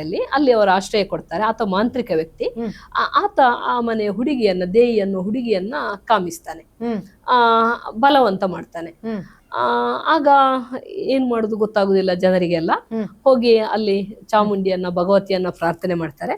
ಆಗ ಅವನ ಕೊರಳಲ್ಲಿ ತಾಯಿತೆ ಇರುವ ತನಕ ಅವನನ್ನು ಏನು ಮಾಡ್ಲಿಕ್ಕೆ ಆಗುದಿಲ್ಲ ಅಂತ ಆಗ್ತದೆ. ಹಾಗೆ ಇಬ್ಬರು ಸ್ತ್ರೀಯರ ಚಂದದ ರೂಪದಲ್ಲಿ ಕೊಳದಲ್ಲಿ ಸ್ನಾನ ಮಾಡ್ತಾ ಇರ್ತಾರೆ, ನೀರಿನಲ್ಲಿ, ಕೊಳದಲ್ಲಿ, ಎಲ್ಲೋ ಒಂದ್ ಕಡೆ. ಆಗ ಅವರನ್ನು ನೋಡಿ ಇವನು ಹುಚ್ಚಾಗ್ತಾನೆ. ಇವನು ನೀರಿಗೆ ಇಳಿತಾನೆ. ಆಗ ತಾಯಿತವನಲ್ಲಿ ಇಟ್ಟು ಬಾ ಅಂತ ಹೇಳ್ತಾರೆ. ಅವನು ಇಟ್ಟು ಬಂದಾಗ ಆಗ ಕೂಡಲೇ ದೈವ, ಇವರು ಸ್ತ್ರೀ ರೂಪದವರಿದ್ದಾರಲ್ಲ, ದೈವ ಅವರನ್ನ ವಶಪಡಿಸಿಕೊಂಡು ಮೇಲೆ ಆತ್ಮವನ್ನು ವಧೆ ಆಗ್ತದೆ ಅಂತ. ಆಗ ನಂತರ ಅವನು ಅಲ್ಲಿ ಸೇರಿಗೆ ದೈವವಾಗಿ ಆಲಿ ಚಾಮುಂಡಿಯಾಗಿ ಆರಾಧನೆ ಪಡಿತಾನೆ. ವಿದೇಶಿ, ಸ್ವದೇಶಿ ದೈವಗಳು, ಅದ್ರ ಬಗ್ಗೆ ಸ್ವಲ್ಪ ಮಾಹಿತಿ. ಇಲ್ಲಿ ಮಂಗಳೂರಿನಲ್ಲಿ ಅರಬ್ಬಿಭೂತ, ಮಂಗಳೂರು ಉರುವ ಚಿಲಿಂಬಿ ಅಂತ ಬಹಳ ಪ್ರಸಿದ್ಧ ಪ್ರದೇಶ. ಅಲ್ಲಿ ಮಲರಾಯ ಧೂಮವತಿ ದೇವಸ್ಥಾನ ಇದೆ. ಅಲ್ಲಿ ಅರಬ್ಬಿಭೂತಕ್ಕೆ ಆರಾಧನೆ. ಅಲ್ಲಿ ಒಂದು ವಿಶಿಷ್ಟವಾದ ಹಿನ್ನೆಲೆ ಇದೆ. ಅಲ್ಲಿ ಅಳಕೆ ಮೇಲ್ಮನೆ ಅಂತ ತಂತ್ರಿಗಳ ಮನೆ, ಈಗಲೂ ಇದ್ದಾರೆ ಆ ತಂತ್ರಿಗಳೆಲ್ಲ. ಆ ತಂತ್ರಿಗಳ ಮನೆಯಲ್ಲಿ ಒಂದು ಹುಡುಗಿ ತಿಂಗಳ ಸೂತಕಕ್ಕೆ, ಆಗ ಎಲ್ಲ ಬ್ರಾಹ್ಮಣರ ಮನೆಯಲ್ಲಿ, ಎಲ್ಲರ ಮನೆಯಲ್ಲೂ ನಾವು ಸಣ್ಣಾಗಿರುವಾಗ 3 ದಿವಸ 4 ದಿವಸ ಹೊರಗೆ ಕುತ್ಕೊಂಡಿರ್ಬೇಕು. ಆಮೇಲೆ ಕೆರೆಯಲ್ಲಿ ಎಲ್ಲ ನೀರು ಸ್ನಾನ, ಕೆರೆಯಲ್ಲಿ ಸ್ನಾನ ಮಾಡಿ ಬರ್ಬೇಕು. ಚಳಿ ಆಗುದಿಲ್ವಾ ಪಾಪ ಹುಡುಗಿ, ಒಂದು ಸ್ವಲ್ಪ ಬೆಳಕಾಗುವ ತನಕ ಕಾದ್ರು. ಬೆಳಗ್ಗಿನ ಜಾವ ಹೋಗಿ ಸ್ನಾನ ಮಾಡ್ಲಿಕ್ಕೆ ಕಷ್ಟ ಆಗಿ ಕಟ್ಟದ ನೀರಿಗೆ ಸ್ನಾನಕ್ಕೆ ಹೋಗ್ತಾಳೆ. ನೀರನ್ನು ಕಟ್ಟದ ನೀರುಂಟಲ್ಲ, ಆ ಸಣ್ಣ ಅಣೆಕಟ್ಟಿನ ಕಟ್ತೇವಲ್ಲ ತಾತ್ಕಾಲಿಕವಾಗಿ ಮಣ್ಣಾಕಿ, ಹಾಗೆ ಹೋದಾಗ ಅವಳ ದುರದೃಷ್ಟಕ್ಕೆ ಒಬ್ಬ ಖರ್ಜೂರ ಮಾರಾಟ ಮಾಡಿಕೊಂಡು ಅರಬ್ಬಿ ವ್ಯಾಪಾರಿ, ಖರ್ಜೂರ ವ್ಯಾಪಾರಕ್ಕೆ ಇಲ್ಲಿಗೆ ಬಂದವನು, ಅವನು ಹಡಗಿನಿಂದ ಬಂದವನು. ಅಲ್ಲಲ್ಲಿ ಮಾರಾಟಕ್ಕೆ ಎಲ್ಲ ಹೋಗ್ತಾನೆ, ಕುದುರೆಯ ಮೇಲೆ ಹೇರಿಕೊಂಡು ಎಲ್ಲ ಹೋಗ್ತಾನೆ. ಹೋಗುವಾಗ ಇವಳನ್ನು ನೋಡಿ ಹುಚ್ಚಾಗ್ತಾನೆ. ಇವಳನ್ನು ಹಿಡಿಲಿಕ್ಕೆ ನೀರಿಗೆ ಇಳಿತಾನೆ. ಆಗ ಇವಳು ತನ್ನ ಕುಲದೈವ ಮಲರಾಯ ಧೂಮವತಿಯನ್ನ ಕರೆದು, ಓ ಮಲರಾಯ ಧೂಮವತಿಯನ್ನ ಮಾನನ್ನು ಕಾಪಾಡ್ಲಾ ಅಂತ ಹೇಳಿ ಕೇಳ್ತಾಳೆ. ಆಗ ದೈವ ತನ್ನ ಭಕ್ತೆಯ ಮಾನವನ್ನ ಕಾಪಾಡ್ಲಿಕ್ಕೋಸ್ಕರ ಆಕೆಯನ್ನು ಮಾಯ ಮಾಡ್ತದೆ. ನಂತರ ಈತನಿಗೆ ಶಿಕ್ಷಾ ರೂಪವಾಗಿ ಈತನನ್ನು ಮಾಯ ಮಾಡ್ತಾನೆ. ಹಾಗೆ ಈತನ ಶಿಕ್ಷಾ ರೂಪದಲ್ಲಿ ಆ ನಂತರ ಇಬ್ರು ಕೂಡ ಅಲ್ಲಿ ದೈವತ್ವ ಪಡೆದು ಆರಾಧನೆ ಪಡಿತಾರೆ. ಶಿಕ್ಷಾ ರೂಪದಲ್ಲಿ ಆರಾಧನೆ ದೈವತ್ವ ನೀಡಿದ್ದಕ್ಕೆ ಸಾಕ್ಷಿಯಾಗಿ ಆತನಿಗೆ ಒಂದು ಬೆಳ್ಳಿಯ ಸಂಕೋಲೆ ಹಾಕಿ ಒಂದು ಬೀಗ ಹಾಕ್ಲಿಕ್ಕೆ ಉಂಟಂತೆ. ನಂತರ ಒಂದು ಕಬ್ಬಿಣದ ಅಣಿ, ದೈವಗಳಿಗೆ ಕಬ್ಬಿಣದ ಅಣಿ ಇಲ್ಲ ಯಾವಾಗ್ಲೂ, ಒಂದ ಮರದ ಅಣಿ ಇಲ್ಲ, ಬೆಳ್ಳಿ ಅಣಿ. ಕಬ್ಬಿಣದ ಹಿಡಿದು ಅದು ಅವನಿಗೆ ಶಿಕ್ಷಾ ರೂಪ ಅಂತ. ಇನ್ನು ಆಕೆಗೆ ಬ್ರಾಹ್ಮಣತಿ ಭೂತ ಅಂತ, ಬ್ರಾಹ್ಮಣತಿ ಅಂತ ಕರೀತಾರೆ, ಬಾಲಮ್ಮ ಅಂತ ಕರೀತಾರೆ. ಆಕೆಗೆ ಮೊದಲ ಆರಾಧನೆ, ನಂತರ ಅರಬ್ಬಿ ಭೂತಕ್ಕೆ. ಇಲ್ಲಿ ಇವರಿಬ್ಬರಿಗೆ ಹೀಗೆ ಆರಾಧನೆ ಇದೆ. ಇನ್ನು 5 ಚೀನಿ ಭೂತಗಳಿಗೆ ಆರಾಧನೆ ಇದೆ. ಇದು ಕೂಡ ಒಂದು ಐತಿಹ್ಯ ಏನ್ ಹೇಳ್ತಾರೆ, ಸೂರ್ಯನಾರಾಯಣ ಕಾಮತ್ ಅವರ ಕೈಫಿಯತ್ ನಲ್ಲಿ ಏನೋ ಒಂದು ಉಲ್ಲೇಖ ಇದಂತೆ, 5 ಚೀನಾದಿಂದ ಬಹಿಷ್ಕಾರ ಹಾಕಿದ್ರು ಅಂತ. ಅವರನ್ನ ಅದಕ್ಕೆ ಭಾರತದ ಎಲ್ಲೋ ಒಂದ್ ಕಡೆ ಬಿಟ್ಟು ಹೋದ್ರು. ಅವರು ಊರಿಗೆ ಬಂದು ಅವರಿಗೆ ರಕ್ಷಣೆ ಕೊಡ್ತಾರೆ ಇಲ್ಲಿಯವರೆಲ್ಲ. ಅಲ್ಲಿ ಬಸ್ರೂರಿಗೆ ಬಂದಿರ್ತಾರೆ. ಅಲ್ಲಿ ಬಸ್ರೂರಿನ ಗರಡಿಯಲ್ಲಿ ಪಂಜುರ್ಲಿ ದೈವದ ಕೋಲ ಆಗ್ತದೆ. ಅದನ್ನು ನೋಡಿ ಅಪಹಾಸ್ಯ ಮಾಡಿದ್ರು. ಹಾಗೆ ದೈವ ಕೋಪ ಬಂದು ಅವರನ್ನು ಮಾಯ ಮಾಡ್ತು ಅಂತ ಒಂದು ಕತೆ. ಇನ್ನೊಂದು ಕತೆ ಏನ್ ಹೇಳ್ತಾರೆ ಅಂದ್ರೆ, ಇದು ಕೈಫಿಯತ್ ನಲ್ಲಿ ಇದೆ ಅಂದ್ರೆ, ಚೀನಾದಿಂದ ಬಹಿಷ್ಕಾರ ಆದ್ದು ಕೈಫಿಯತ್ ನಲ್ಲಿ ಇದೆ ಅಂತ ಹೇಳ್ತಾರೆ. ನಾನು ನೋಡ್ಲಿಲ್ಲ, ನಂಗೆ ಅದು ಆ ಭಾಗ ಸಿಗ್ಲಿಲ್ಲ. ಪುಟ್ಟುಸ್ವಾಮಿ ಅಂತಲೇ ಯಾರೋ ಒಬ್ರು ನನಗೆ ಅದನ್ನ ಹೇಳಿದ್ರು. ಅದನ್ನ ಇನ್ನು ಇಲ್ಲಿರುವ ಐತಿಹ್ಯ ಏನಂತಂದ್ರೆ, ಒಂದ್ ದಿವಸ ಚೀನಾದ ಹಡಗು ದಾರಿ ತಪ್ಪಿ ಬಸ್ರೂರಿಗೆ ಬರ್ತದೆ. ಬಸ್ರೂರು ಬಂದರಾಗಿತ್ತು. ಆ ದಾರಿ ತಪ್ಪಿ ಬರ್ತದೆ, ಹೋಗುದು ಗೊತ್ತಾಗುದಿಲ್ಲ, ಇಂಧನ ಕೂಡ ಖಾಲಿ ಆಗ್ತದೆ ಅಲೆದಾಡಿ. ಊರಿಗೆ ಬಂದಾಗ ಊರವರೆಲ್ಲ ಕಲ್ಲಿದ್ದಲು ಬೇಕಾದ ಇಂಧನ ಕೊಡ್ತಾರೆ, ಆಹಾರವನ್ನು ಕೂಡ ಕೊಡ್ತಾರೆ. ಕೊಟ್ಟು ಎಲ್ಲರೂ ಪುನಃ ದಾರಿ ತೋರಿಸ್ತಾರೆ. ಇವರು ಹಡಗಿಗೆ ಹೋಗ್ತಾರೆ. ಹೋಗುವಾಗ ದಾರಿಯಲ್ಲಿ ಬಸ್ರೂರು ಗರಡಿಯಲ್ಲಿ ಕೋಲಾಗ್ತಾ ಇರ್ತದೆ. ಎಲ್ರು ನೋಡ್ತಾರೆ, ನಿತ್ತು ಕೈ ಮುಗಿದು ಹೋಗ್ತಾರೆ. 5 ಅಪಹಾಸ್ಯ ಮಾಡಿ ನಗಾಡ್ತಾರಂತೆ. ಆಗ ದೈವ ಕೋಪ ಬಂದು ಅವರನ್ನು ಮಾಯ ಮಾಡ್ತು, ಪನಿಷ್ಮೆಂಟ್. ಆಗ ಅವರ ಮನೆ ಮಂದಿ ಎಲ್ಲ ಇದ್ರಲ್ವಾ, ಆಗ ಬಂದು ಪ್ರಾರ್ಥನೆ ಮಾಡಿದ್ರು, ನಮ್ಮ ಊರಲ್ಲದ ಊರಲ್ಲಿ ನೆಲೆ ಇಲ್ಲದೆ ಆಗಿ ಹೋಯ್ತಲ್ಲ ಅಂತ. ಆಗ ದೈವ ಅವರಿಗೆ ಅಭಯ ಕೊಟ್ಟಿದ್ದು, ಇಲ್ಲ ನನ್ನ ಜೊತೆಗೆ ಇವರಿಗೆ ಕೂಡ ಆರಾಧನೆ ಇದೆ. ಹಾಗೆ 5 ಚೀನಿ ಭೂತಗಳಿಗೆ ಆರಾಧನೆ ಇದೆ. ಪೊಲೀಸ್ ವೇಷದಲ್ಲಿ ಅಂತ ನೀವ್ ಹೇಳಿದ್ಮೇಲಿಂದ ಅಂತೂ ಇನ್ನ ಕ್ಯೂರಿಯಾಸಿಟಿನೂ ಜಾಸ್ತಿ ಆಯ್ತು, ಶಾಕಿಂಗು ಆಯ್ತು, ಸರ್ಪ್ರೈಸಿಂಗು ಆಯ್ತು. ಅದ್ರದ್ದು ಬಗ್ಗೆ ಸ್ವಲ್ಪ ನಮ್ಗೆ ಮಾಹಿತಿ ತಿಳಿಸ್ಕೊಡಿ. ಪೊಲೀಸ್ ದಯ್ಯಂ ಇದೆ, ಪೊಲೀಸ್ ಭೂತ ಇದೆ. ನಂಬಲಿಕ್ಕೆ ಕಷ್ಟ ಆದ್ರೆ ಅದು ಸತ್ಯ. ಇಲ್ಲಿ ಕಾಪು ಮಾರಿಗುಡಿ ಉಂಟಲ್ಲ, ಇಲ್ಲಿ 2 ವರ್ಷಕ್ಕೊಮ್ಮೆ ಪಿಲಿಭೂತದ ಕೋಲ ಆಗ್ತದೆ. ಒಂದು ವರ್ಷ ಇದು ಯಾವುದು ಕೃಷ್ಣನ ಪರ್ಯಾಯ, ಒಂದು ವರ್ಷ ಪಿಲಿಭೂತದ ಕೋಲ. ಈ ಪಿಲಿಭೂತದ ಕೋಲ ಆಗುವ ಹಿಂದಿನ ದಿವಸ ಪೊಲೀಸ್ ಭೂತಗಳಿಗೆ ಆರಾಧನೆ ಇದೆ. ಅದೇನ್ ಹೇಳ್ತೇವೆ ಅಂದ್ರೆ, ಇಲ್ಲಿ ಪಿಲಿಭೂತ ಮಾವೇರಿ ತೀರ್ಥ ಸ್ನಾನಕ್ಕೆ ಹೋಗುವಾಗ ದಾರಿಯಲ್ಲಿ ಒಂದು ಗುಂಪು ಸಿಗ್ತದೆ. ಯಾರಂದ್ರೆ ಶಾನುಭೋಗ, ಗುರಿಕಾರ, ಪಟೇಲ ಇವರೆಲ್ಲ ಸಿಗ್ತಾರೆ. ಊರವರು ಬಂದು ದೂರು ಕೊಡ್ತಾರೆ ಕಳ್ಳತನ ಆಗಿದೆ ಅಂತ. ಹಾಗೆ ಇವರು ಪೊಲೀಸರಿಗೆ ಆಜ್ಞೆ ಮಾಡ್ತಾರೆ, ಅದನ್ನ ಹಿಡ್ಕೊಂಡು ಬನ್ನಿ ಕಳ್ಳರನ್ನು ಅಂತ. ಅಲ್ಲಿ ಬಲಾಯಿ ಮಾರ್ಯರು ಮತ್ತೆ ತಿಗಮಾರ್ಯರು. ಬಲಾಯಿ ಮಾರ್ಯರು ಅಂದ್ರೆ ಅವಲಕ್ಕಿಯನ್ನು ಮಾರುವವರು, ತಿಗಮಾರ್ಯರಂದ್ರೆ ಜೇನು ಮಾರುವವರು. ಇವರು ಇರ್ತಾರೆ. ಇವರೆಲ್ಲ ಹೋಗಿ ಕಳ್ಳರನ್ನು ಹಿಡ್ಕೊಂಡು ಬರ್ತಾರೆ. 2 ಕಳ್ಳರನ್ನು ಹಿಡ್ಕೊಂಡು ಬರ್ತಾರೆ. 2 ಪೊಲೀಸ್ ಇರ್ತಾರೆ. ಈ ಒಂದು ಗುಂಪು ಉಂಟಲ್ಲ, ಇವರು ಸಮಾಲೋಚನೆ ಮಾಡ್ತಾ ಇರ್ತಾರೆ, ಶಿಕ್ಷೆಯನ್ನೆಲ್ಲ ಮಾತಾಡ್ತಾ ಇರ್ತಾರೆ, ಯಾಕೆ ಹೀಗೆ ಆಯ್ತು ಅಂತೆಲ್ಲ. ಆಗ ಪಿಲಿಭೂತ ಮಾವೇರಿ ತೀರ್ಥ ಸ್ನಾನಕ್ಕೆ ಹೋಗ್ತದೆ. ಆಗ ಇವರನ್ನು ತನ್ನ ಜೊತೆಗೆ ಸೇರಿಸ್ಕೊಳ್ತದೆ. ಅಲ್ಲಿ ಭದ್ರ ಕಡೆಂಜು ಅಂತ ಹೇಳಿ, ಕಡೆಂಜಿ ಬಂಟ ಅಂತ ಹೇಳಿ ಒಬ್ಬ ಶೂರ ಕೂಡ ಇರ್ತಾನೆ. ಅವನನ್ನು ತನಗೆ ಬೇಕು ಅಂತ ದೈವ ಸೇರಿಸ್ಕೊಳ್ತದೆ. ಇಷ್ಟು ಜನ ಅಲ್ಲಿ ದೈವ ಆಗಿದ್ದಾರೆ. ಪೊಲೀಸ್ ವೇಷಭೂಷಣದಲ್ಲಿ ಆರಾಧನೆ ಇದೆ. ಪೊಲೀಸರ ಕೆಲಸ ಏನು, ವಿಸಿಲ್ ಹೊಡೆದು ಶಿಸ್ತನ್ನು ಕಾಪಾಡುದು ಎಲ್ಲ ಉಂಟಲ್ಲ, ಅದೇ ಕೆಲಸವನ್ನು ಅವರು ಕೂಡ ಅಲ್ಲಿ ಮಾಡ್ತಾರೆ. ಸೊ ಅದ್ರದ್ದು ಭಾಷಾ ಅಂತ ಬಂದ್ರೆ, ದೈವಗಳಿಗೆ ಯಾವ ಭಾಷೆ ಮತ್ತೆ ತುಳುವೇ ತುಳುನಲ್ಲೇ ಮಾತಾಡ್ತಾರ? ಇವಾಗ ದೇಶಿ ದೈವಗಳ ಬಗ್ಗೆ ಹೇಳಿದ್ರಿ, ವಿದೇಶಿ ದೈವಗಳ ಬಗ್ಗೆ ಹೇಳಿದ್ರಿ, ಕನ್ನಡದ ದೈವಗಳು, ಮುಸ್ಲಿಮರ ದೈವಗಳು ಹಾಗೂ ಬ್ರಾಹ್ಮಣರ ದೈವಗಳು, ಆಮೇಲೆ ಅರಬ್ಬಿ ದೇಶದಿಂದ ಬಂದಿರುವಂತ ದೈವಗಳು, ಇದೆಲ್ಲರ ಬಗ್ಗೆನೂ ಹೇಳಿದ್ರಿ. ಆದ್ರೆ ಅದರದ ಭಾಷೆ ಮತ್ತೆ ಆಹಾರ, ಅದರದ್ದು ಪದ್ಧತಿ ಬಗ್ಗೆ ಅದರದ್ದು ಮಾಹಿತಿ ಸ್ವಲ್ಪ ಮೇಡಮ್. ಕಟ್ಟುವವರು ಪರವ ಪಂಬದ ನಲಿಕೆ ಸಮುದಾಯದವರು. ಕೇರಳದಲ್ಲಿ ಪಣಿಕಾರರೆಲ್ಲ ಇದ್ದಾರೆ, ಈ ಕಡೆ ಪಾಣಾರರಿದ್ದಾರೆ, ಕೋಪಾಳರೆಲ್ಲ ಎಲ್ಲರೂ ಹಿಂದೂಗಳು ಇವರೆಲ್ಲ ಕಟ್ಟುದು. ಇದನ್ನ ಇನ್ನು ದೈವಗಳ ಭಾಷೆ ಯಾವುದು ಕೇಳಿದ್ರೆ, ಸ್ಥಳೀಯವಾಗಿ ಯಾವ ಭಾಷೆ ಇದೆ ಅದನ್ನು ಬಳಸ್ತಾರೆ. ಇಲ್ಲಿ ಕಾಸರಗೋಡು ಕೇರಳ ಕಡೆ ಹೋದ್ರೆ ಮಲಯಾಳದಲ್ಲಿ ಮಾತಾಡ್ತಾರೆ. ನಮ್ಮ ತುಳುನಾಡಿನಲ್ಲಿ ತುಳುವಿನಲ್ಲಿ, ಉಡುಪಿ ಕುಂದಾಪುರ ಕಡೆ ಹೋದ್ರೆ ಕನ್ನಡದಲ್ಲಿ ಮಾತಾಡ್ತಾರೆ. ಅಲ್ಲಿ ಒಂದು ವಿಶಿಷ್ಟತೆ ಇದೆ. ಬಹುಶಃ ತುಳುನಾಡಿನಿಂದ ಹೋದ ದೈವಗಳು ಕೆಲವದು ಅಲ್ಲಿಗೆ, ಕೆಲವು ಸ್ಥಳೀಯವಾಗಿ ಅಲ್ಲೇ ಇದೆ ದೈವಗಳು. ಹೈಗುಡಿ ಎಲ್ಲ ಅವರು ಕನ್ನಡದಲ್ಲೇ ಮಾತಾಡುದು. ಈ ತುಳು ದೈವಗಳು ಪಂಜುರ್ಲಿ ಎಲ್ಲ ಇಲ್ಲಿಂದ ಅಲ್ಲಿಗೆ ಹೋದ ದೈವಗಳಿವೆಲ್ಲ, ಅಲ್ಲಿ ಶುರು ದೈವ ತುಳುವಿನಲ್ಲಿ ಮಾತಾಡ್ಲಿಕ್ಕೆ ಶುರು ಮಾಡ್ತಿದೆ. ಆಗ ಯಜಮಾನ ಬಂದು ಗುತ್ತಿನ ಒಡೆಯ ಒಂದು ಮಾತಾಡ್ಲಿಕ್ಕೆ ಉಂಟಲ್ಲ, ನಾವು ಕನ್ನಡಿಗರು, ನಮಗೆ ತುಳು ಭಾಷೆ ಅರ್ಥ ಆಗುದಿಲ್ಲ, ನೀನು ಕನ್ನಡದಲ್ಲಿ ನುಡಿ ಕೊಡಕ್ಕು ಅಂತ ಹೇಳಿದಾಗ ದೈವ ಮತ್ತೆ ಕನ್ನಡದಲ್ಲಿ ಮಾತನಾಡುದು. ಅಂದ್ರೆ ಅಲ್ಲಿ ಕೆಲವು ದೈವಗಳ ಮೂಲ ತುಳು ಭಾಷೆಯದ್ದೇ ಅಂತ ಕನ್ಫರ್ಮ್. ಹಾಗಾಗಿ ಪಂಜುರ್ಲಿ ತುಳು ಮೂಲದ ದೈವವೇ. ಹಾಗಾಗಿ ಯಾಕಂದ್ರೆ ಪಂಜುರ್ಲಿಯ ಆರಾಧನೆಯಲ್ಲಿ ಶುರು ಮಾಡುವಾಗ ಹಾಗೆ ಆಗ್ತದೆ. ಪಂಜುರ್ಲಿಯ ಮೂಲ ಭಾಷೆ ತುಳು, ಅಂದ್ರೆ ಈ ತುಳುನಾಡಿನಲ್ಲೇ ಹುಟ್ಟಿ ಇದಾದಂತ ದೈವ, ಅದು ಉದ್ಭವ ಆದ ದೈವ. ನಮ್ಮ ಉರವ ಬಂಟರು ಎಲ್ಲರೂ ಉರವ ಇರು ಬಂಟ ತುಳು ಇರ್ಬೋದು, ಯಾಕಂದ್ರೆ ತುಳು ಪರಿಸರದಲ್ಲಿ. ಇನ್ನು ಆಹಾರದ ಬಗ್ಗೆ ಹೇಳುದಾದ್ರೆ, ಇನ್ನು ಕೆಲವು ಕನ್ನಡ ಭಾಷೆಯಲ್ಲಿ ನುಡಿಗೊಡುವ ದೈವಗಳಿವೆ, ತುಳುನಾಡಿನಲ್ಲಿ ಇದ್ರು ಕೂಡ. ಈಗ ಆರಾಧನೆ ಆಗುದು ಸುಳ್ಯದಲ್ಲಿ, ಮಂಗಳೂರಲ್ಲಿ, ಇಲ್ಲಿ ಶಿಶಿಲದಲ್ಲಿ ಬಸ್ತಿನಾಯಕ ದೈವಕ್ಕೆ ಆರಾಧನೆ. ನಾನು ಹೇಳಿದೆಲ್ಲ, ಅದು ನುಡಿ ಕೊಟ್ಟದ್ದು ಹೇಗೆ, ಬಾರಕೂರು ಸೀಮೆಯನ್ನು ಹಿಡಿದುಕೊಂಡೆ, ಮಂಗಳೂರು ಸೀಮೆಯನ್ನು ಹಿಡಿದುಕೊಂಡೆ, ಕಾಲ ಮೇಲೆ ಕಾಲ ಹಾಕೊಂಡೆ, ಮೀಸೆ ಮೇಲೆ ಕೈ ಹಾಕಿಕೊಂಡೆ, ಬಾಲಮಂಟ ಬಸಪ್ಪ ನಾಯಕ ಎಂದು ಕರೆಸಿಕೊಂಡೆ. ಇಲ್ಲಿ ಕನ್ನಡದಲ್ಲಿ ನುಡಿ ಕೊಡ್ತದೆ. ಕಾರಣ ಏನಂದ್ರೆ, ಆತ ಮೂಲತಃ ಕನ್ನಡಿಗ. ಆ ಬಚ್ಚ ನಾಯಕ, ಬೈಸು ನಾಯಕ, ಕೋಟಿ ನಾಯಕ, ಕೋಟಿಯಣ್ಣ ನಾಯಕ, ಅಜ್ಜಿಭೂತ, ಇವರೆಲ್ಲ ಕನ್ನಡದಲ್ಲಿ ನುಡಿ ಕೊಡ್ತಾರೆ. ಕನ್ನಡದಲ್ಲಿ ನುಡಿಯುವುದು ಈ ದೈವಗಳು. ಆರಾಧನೆ ಮಾಡುವುದು ತುಳು ಪರಿಸರದಲ್ಲಿದೆ, ತುಳುನಾಡಿನಲ್ಲಿದೆ. ಆದ್ರೆ ಕನ್ನಡದಲ್ಲಿ ಈ ದೈವಗಳು ಮಾತನಾಡ್ತವೆ. ಕಾರಣ ಏನಂದ್ರೆ, ಇವರು ಮೂಲತಃ ಕನ್ನಡಿಗರು. ಅಜ್ಜಿಭೂತ ಅಂದ್ರೆ ಸಬ್ಬಕ್ಕ ಅನ್ನುವ ಗೌಡರ ಹುಡುಗಿ ಕನ್ನಡ ಮಾತೃಭಾಷೆ ಅಲ್ಲ, ಅವ್ರದ್ದು ಅರೆ ಭಾಷೆ ಅಲ್ಲ. ಅರೆ ಭಾಷೆಯಲ್ಲಿ ಆ ದೈವ ನುಡಿ ಕೊಡ್ತದೆ. ಕಟ್ಟುವವರೆಲ್ಲರೂ ಪರವಪಂಬದ ನಲಿಕೆಯವರೇ, ಅವರು ತುಳುವರೇ. ಇಲ್ಲಿ ಆಹಾರ ಯಾವುದು ಅಂತ ತಿಳಿಸ್ಕೊಡಿ. ಆಹಾರ, ಮನುಷ್ಯ ಮೂಲತಃ ಮಾಂಸಾಹಾರ, ಬೇಟೆಯಾಡಿಯೇ ತಿಂತ ಇದ್ದವನು ಆದಿಮಾನವನ ಕಾಲದಲ್ಲಿ. ಕಾಲಾಂತರದಲ್ಲಿ ಒಂದಷ್ಟು ಜನ ಹೊಟ್ಟೆ ತುಂಬಿಸ್ಲಿಕ್ಕೆ ಬೇಟೆಯಾಡ್ಲಿಕ್ಕೆ ಸೋಮಾರಿತನ ಆಯ್ತಾ, ಅದಕ್ಕೆ ಸಸ್ಯಗಳನ್ನು ಕೊಯ್ದು ತಿನ್ನುವುದು ಸುಲಭ ಅಂತ ಅನಿಸ್ತಾ, ಅಥವಾ ಪ್ರಾಣಿಗೆ ಹಿಂಸೆ ಆಗ್ತದೆ, ನೋವಾಗ್ತದೆ, ನಾವು ಯಾಕೆ ಮಾಡ್ಬೇಕು ಅಂತ ಅನಿಸ್ತಾ, ಅಥವಾ ಪ್ರಾಣಿಗಳ ದೇಹ ಬೇಗ ಕೊಳೀತದೆ, ಈ ಕಾರಣಕ್ಕೆ ಮನುಷ್ಯ ಒಂದಷ್ಟು ಜನ ನಾವು ಸಸ್ಯಾಹಾರಗಳಾಗಿ ಬೆಳೆದೆವು. ಸಸ್ಯಾಹಾರ ಪೂರ್ಣ ಸಸ್ಯಾಹಾರ ಅಲ್ಲ. ಹಾಲು ಎಲ್ಲ ಉತ್ಪನ್ನಗಳನ್ನು ಸ್ವೀಕರಿಸಿದ್ರೆ ಮತ್ತೆ ಸೈಂಟಿಫಿಕ್ ಆಗಿ ಹೇಳಿದರೆ ಅದು ಸಸ್ಯಾಹಾರ ಅಲ್ಲ. ಆದ್ರೆ ಒಂದಷ್ಟು ಪರಿಷ್ಕೃತಗೊಂಡು ಒಂದಷ್ಟು ಜನ ಸಸ್ಯಾಹಾರಿಗಳು ಅಂತ ಕರೆಸಲ್ಪಟ್ಟೆವು, ಮಾಂಸವನ್ನು ತಿನ್ನದವರು. ಇಲ್ಲಿ ಇನ್ನು ಮನುಷ್ಯ ಮೂಲತಃ ಮಾಂಸಾಹಾರಿ ಆಗಿದ್ದವ. ಹಾಗಾಗಿ ದೈವಗಳಿಗೆ ಕೂಡ ತಾವು ತಿನ್ನುವ ಆಹಾರವನ್ನೇ ಅರ್ಪಿಸಿದ್ರು. ಇಲ್ಲಿ ದೈವಾರಾಧನೆಯನ್ನ ಮೊದಲಿಗೆ ಆರಂಭ ಮಾಡಿದ್ದು ತುಳುನಾಡಲ್ಲಿ ಮೂಲ ನಿವಾಸಿಗಳು, ತಳವರ್ಗದ ಜನರು. ಸಹಜವಾಗಿ ಇವರು ಮಾಂಸಾಹಾರಿಗಳಾಗಿದ್ರು, ಬ್ರಾಹ್ಮಣರು ಆರಾಧನೆ ಮಾಡಿದ್ದಲ್ಲ ಆರಂಭದಲ್ಲಿ. ಹಾಗಾಗಿ ಸಹಜವಾಗಿ ಮಾಂಸಾಹಾರವೇ, ಕೊರಗತನಿಯ ಮಾಂಸ ತಿಂತ ಇದ್ದ ತಳವರ್ಗದವರು. ಆದ್ರೆ ಯಾವ ದೈವ ಮಾಂಸಾಹಾರದ ಮೂಲವನ್ನು ಹೊಂದಿಲ್ಲ, ಉದಾಹರಣೆಗೆ ಬಬ್ಬರಿಯ, ಈತನ ಕಥೆಯಲ್ಲಿ ಮುಸ್ಲಿಂ ಮತ್ತೆ ಜೈನ ಬಾಂಧವ್ಯವನ್ನು ಬೆಳೆದ ದೈವ. ಆದ್ರೆ ಆತ ಜೈನ ಆಗಿ ಬೆಳಿತಾನೆ ಮುಂದಕ್ಕೆ. ಮಾಧವ ಸುಲಿಕಲ್ಲ ಬ್ಯಾರಿ ಅನ್ನುವನ ಮಗ ಅಂತ ವೃತ್ತಾಂತ ಬರ್ತದೆ. ಆದ್ರೆ ಆತ ಜೈನ ಹುಡುಗನಾಗಿಯೇ ಮುಂದೆ ಬೆಳೆಯುವುದು, ಆತ ದೈವತ್ವ ಪಡಿತಾನೆ. ದುರಂತವನ್ನ ಬಹುಶಃ ಕಡಲ್ಗಳ್ಳರ ಕಾಟದಲ್ಲಿ ಅಥವಾ ಕಡಲಿನಲ್ಲಿ ಮುಳುಗಿ, ಹಾಗಾಗಿ ಕಡಲಿನ ರಕ್ಷಕ ದೈವ ಬಬ್ಬರಿಯ. ಈತನಿಗೆ ಮಾಂಸಾಹಾರ ಇಲ್ಲ, ಆತನಿಗೆ ಸಪ್ಪೆ ಕಡು ಅಲ್ಲಿ. ಇನ್ನು ಅನೇಕ ಬ್ರಾಹ್ಮಣ ಮೂಲದ ದೈವಗಳಿಗೆ ಯಾರಿಗೂ ಕೂಡ ಮಾಂಸಾಹಾರ ಇಲ್ಲ. ಯಾಕೆಂತಂದ್ರೆ ಅವರು ಮಾಂಸಾಹಾರಿಗಳಲ್ಲ. ಜೈನ ಮೂಲದ ದೈವಗಳಿವೆ, ಜೈನ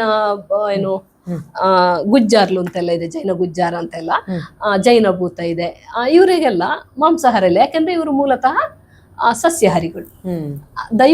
ದೈವಗಳು ಮೂಲತಃ ಯಾರಾಗಿದ್ದರು ಅನ್ನೋದ್ರ ಮೇಲೆ ಆಹಾರ ಇದೆ, ಜೊತೆಗೆ ಆರಾಧನೆ ಮಾಡುವವರು ಯಾರು ಅನ್ನೋದ್ರ ಮೇಲೂ ಇದೆ. ಈಗ ತುಳುವರೆ ಮಾಂಸಾಹಾರಿಗಳೇ ಆರಾಧನೆ ಮಾಡುವ ಕೂಡ ಬ್ರಾಹ್ಮಣ ದೈವಗಳಿಗೆ ಸಸ್ಯಾಹಾರವನ್ನೇ ಕೊಡುತ್ತೆ. ದೈವ ಕಟ್ಟುವವರ ಮೇಲೂ ಕೂಡ ಅದು ಹೋಗ್ತದ ಅಂತ ಅಂದ್ರೆ, ದೈವ ಕಟ್ಟುವವರು ನೀವ್ ಹೇಳಿದ್ರಲ್ಲ, ಬಣಿಗಾರ ಇರ್ತಾರೆ, ದೈವ ಕಟ್ಟುವವರು ಮಾಂಸಾಹಾರಿಗಳೇ. ಆದ್ರೆ ಅವರ ಮೇಲಲ್ಲ. ಈಗ ಅವರು ಬ್ರಾಹ್ಮಣ ದೈವ ಕಟ್ಟಿದಾಗ ಆ ದೈವಕ್ಕೆ ಸಸ್ಯಾಹಾರ. ಎಲ್ಲ ದೈವವನ್ನು ಕಟ್ಟುದು ಇವರೇ, ಬೇರೆಯವರಲ್ಲ. ಮುಸ್ಲಿಂ ದೈವವನ್ನು, ಬ್ರಾಹ್ಮಣ ದೈವವನ್ನು, ಪೊಲೀಸ್ ದೈವವನ್ನು ಕಟ್ಟೋರು ಇವರೇ. ಆದ್ರೆ ಬ್ರಾಹ್ಮಣ ದೈವ ಕಟ್ಟಿದಾಗ ಆ ದೈವಕ್ಕೆ ಸಸ್ಯಾಹಾರ. ಆ ದೈವ ಜೈನ ಮೂಲ ದೈವವನ್ನು ಕಟ್ಟಿದಾಗ ಸಸ್ಯಾಹಾರ. ಅದೇ ಭಾಷೆ, ಅಲ್ಲಿದೆ ಸ್ಥಳೀಯ ಭಾಷೆ. ಎಲ್ಲ ಅಲ್ಲ, ತುಳು ಭಾಷೆಯನ್ನು ಬಳಸುವುದಿದೆ. ಕಚ್ಚೆಬಟ್ಟ ಹವ್ಯಕ ಬ್ರಾಹ್ಮಣ ಭಾಷೆ. ಯಾಕೆಂದ್ರೆ ಕಚ್ಚೆಬಟ್ಟ ಮೂಲತಃ ಹವ್ಯಕ ಬ್ರಾಹ್ಮಣ. ಹಾಗಾಗಿ ಕಚ್ಚೆಬಟ್ಟನ ನುಡಿ ಹವ್ಯಕ ಕನ್ನಡದಲ್ಲಿ ಒಂದು ಜಟ್ಟಿ ಅಂತ ಹೇಳಿ ಭೂತ ಆರಾಧನೆ ಇದೆ. ಅದು ಚಿಪ್ಪವನ ಭಾಷೆಯಲ್ಲಿ ಮಾತಾಡ್ತದೆ. ಚಿಪ್ಪವನ ಭಾಷೆಯಲ್ಲಿ ಮಾತನಾಡುವ ಏಕಕೈ ದೈವ ಜಟ್ಟಿಗಂತಲೇ ಹೇಳ್ತಾರೆ. ಆದ್ರೆ ಆತ ಮೂಲತಃ ಚಿಪ್ಪವನ ಬ್ರಾಹ್ಮಣ. ಅಲ್ಲೊಂದು ವಿಶಿಷ್ಟ ಕಥಾನಕ ಇದೆ. ಅದನ್ನ ಬ್ಯಾರಿ ಭಾಷೆಯಲ್ಲಿ ಮಾತನಾಡುವ ದೈವ ಬ್ಯಾರ್ದಿಭೂತ ಮತ್ತೆ ಬಬ್ಬರಿ. ಅಲ್ಲಿ ಮಾತ್ರ ಅವರಿಬ್ಬರ ಸಂಭಾಷಣೆಯಲ್ಲಿ ಬ್ಯಾರಿ ಭಾಷೆ ಇದೆ. ಹವ್ಯಕ ಕನ್ನಡ ಕಚ್ಚೆಬಟ್ಟ, ಗೌಡ ಕನ್ನಡ ಅರೆ ಭಾಷೆ ಅಂತ ಹೇಳ್ತೀವಲ್ಲ ಅಜ್ಜಿಭೂತ.